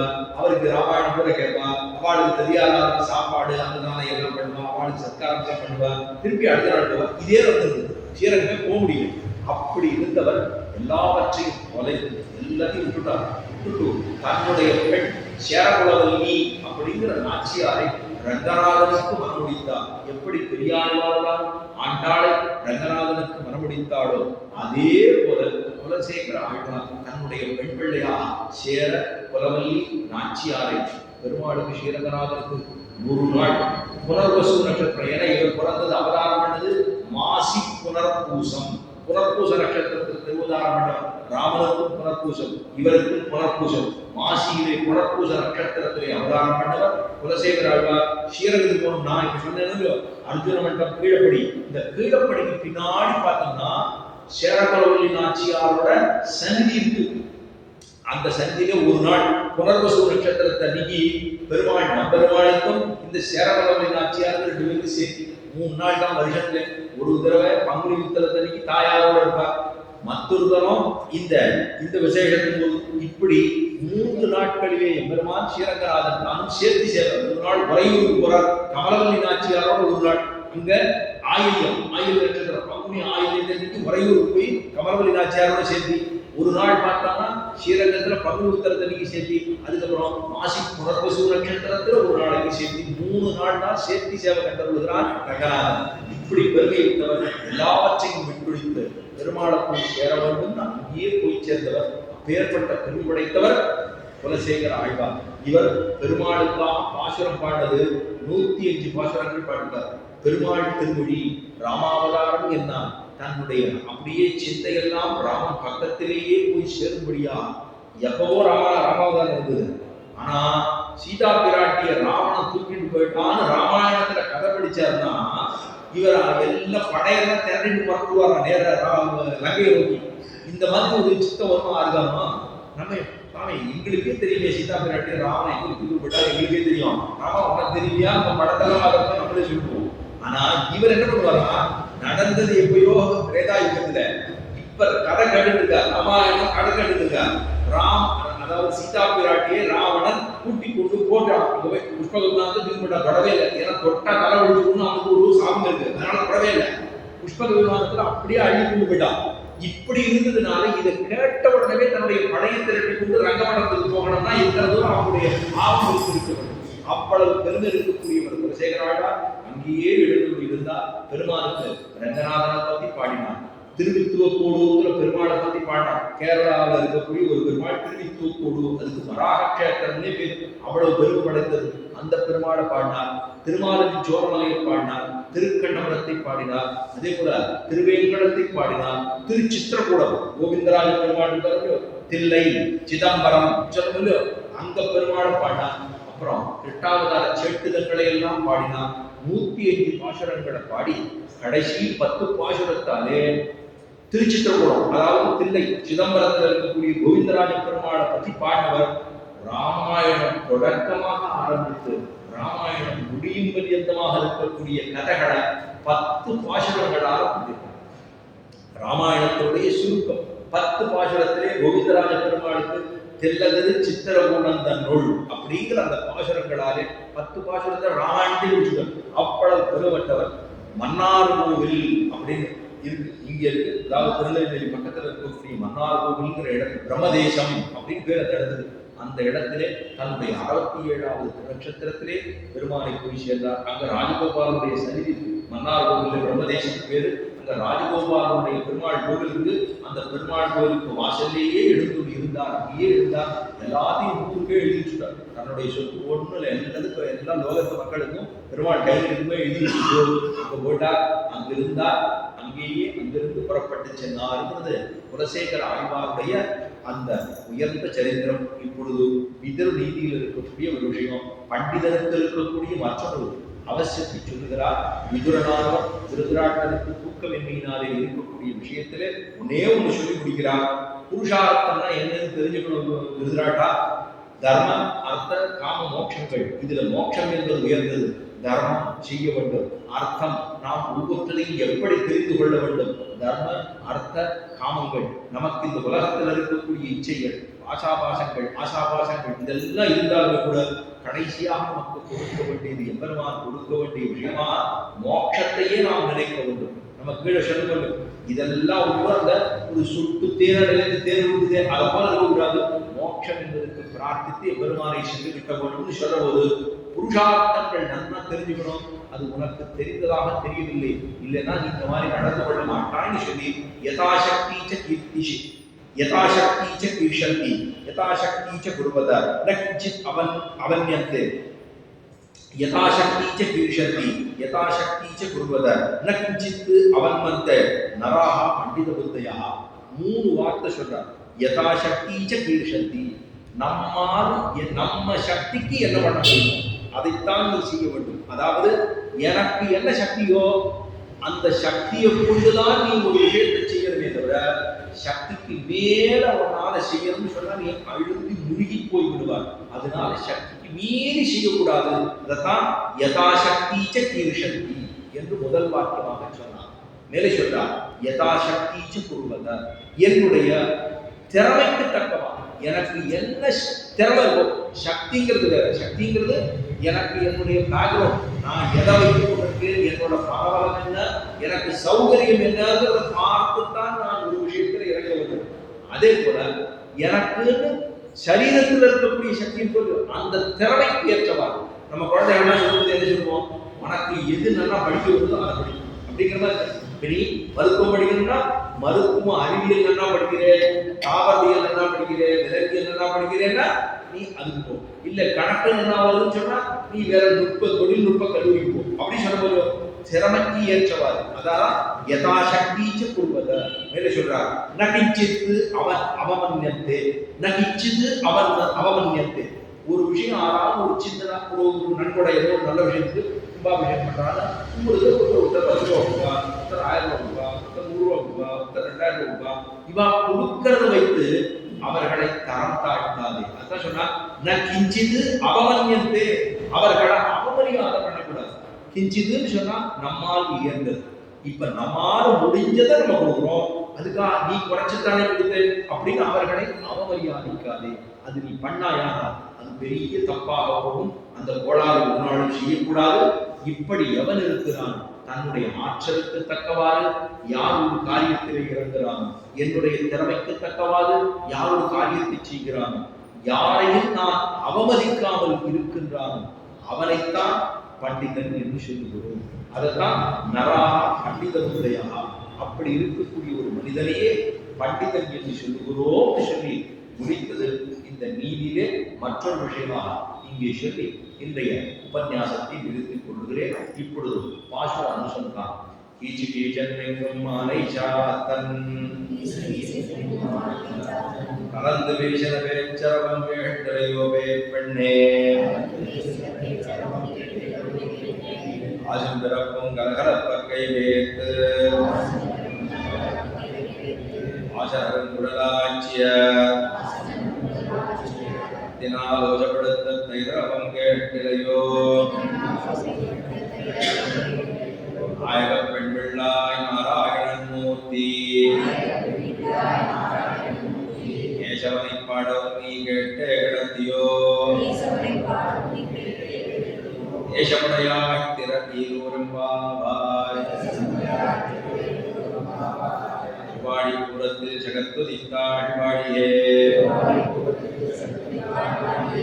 பாவை 30 செப்பினாள் வாழியே, பெரியாழ்வார் பெற்றெடுத்த பெண் பிள்ளை வாழியே, பெரும்போதோர் மாமுனிக்கு பின்னாள் வாழியே, 143 உரைத்தாள் வாழியே, அரங்கருக்கே கண்டி உகந்தளித்தாள் வாழியே, வருவாளன் திருமல்லிய வளநாடு வாழியே, மன்புது கனக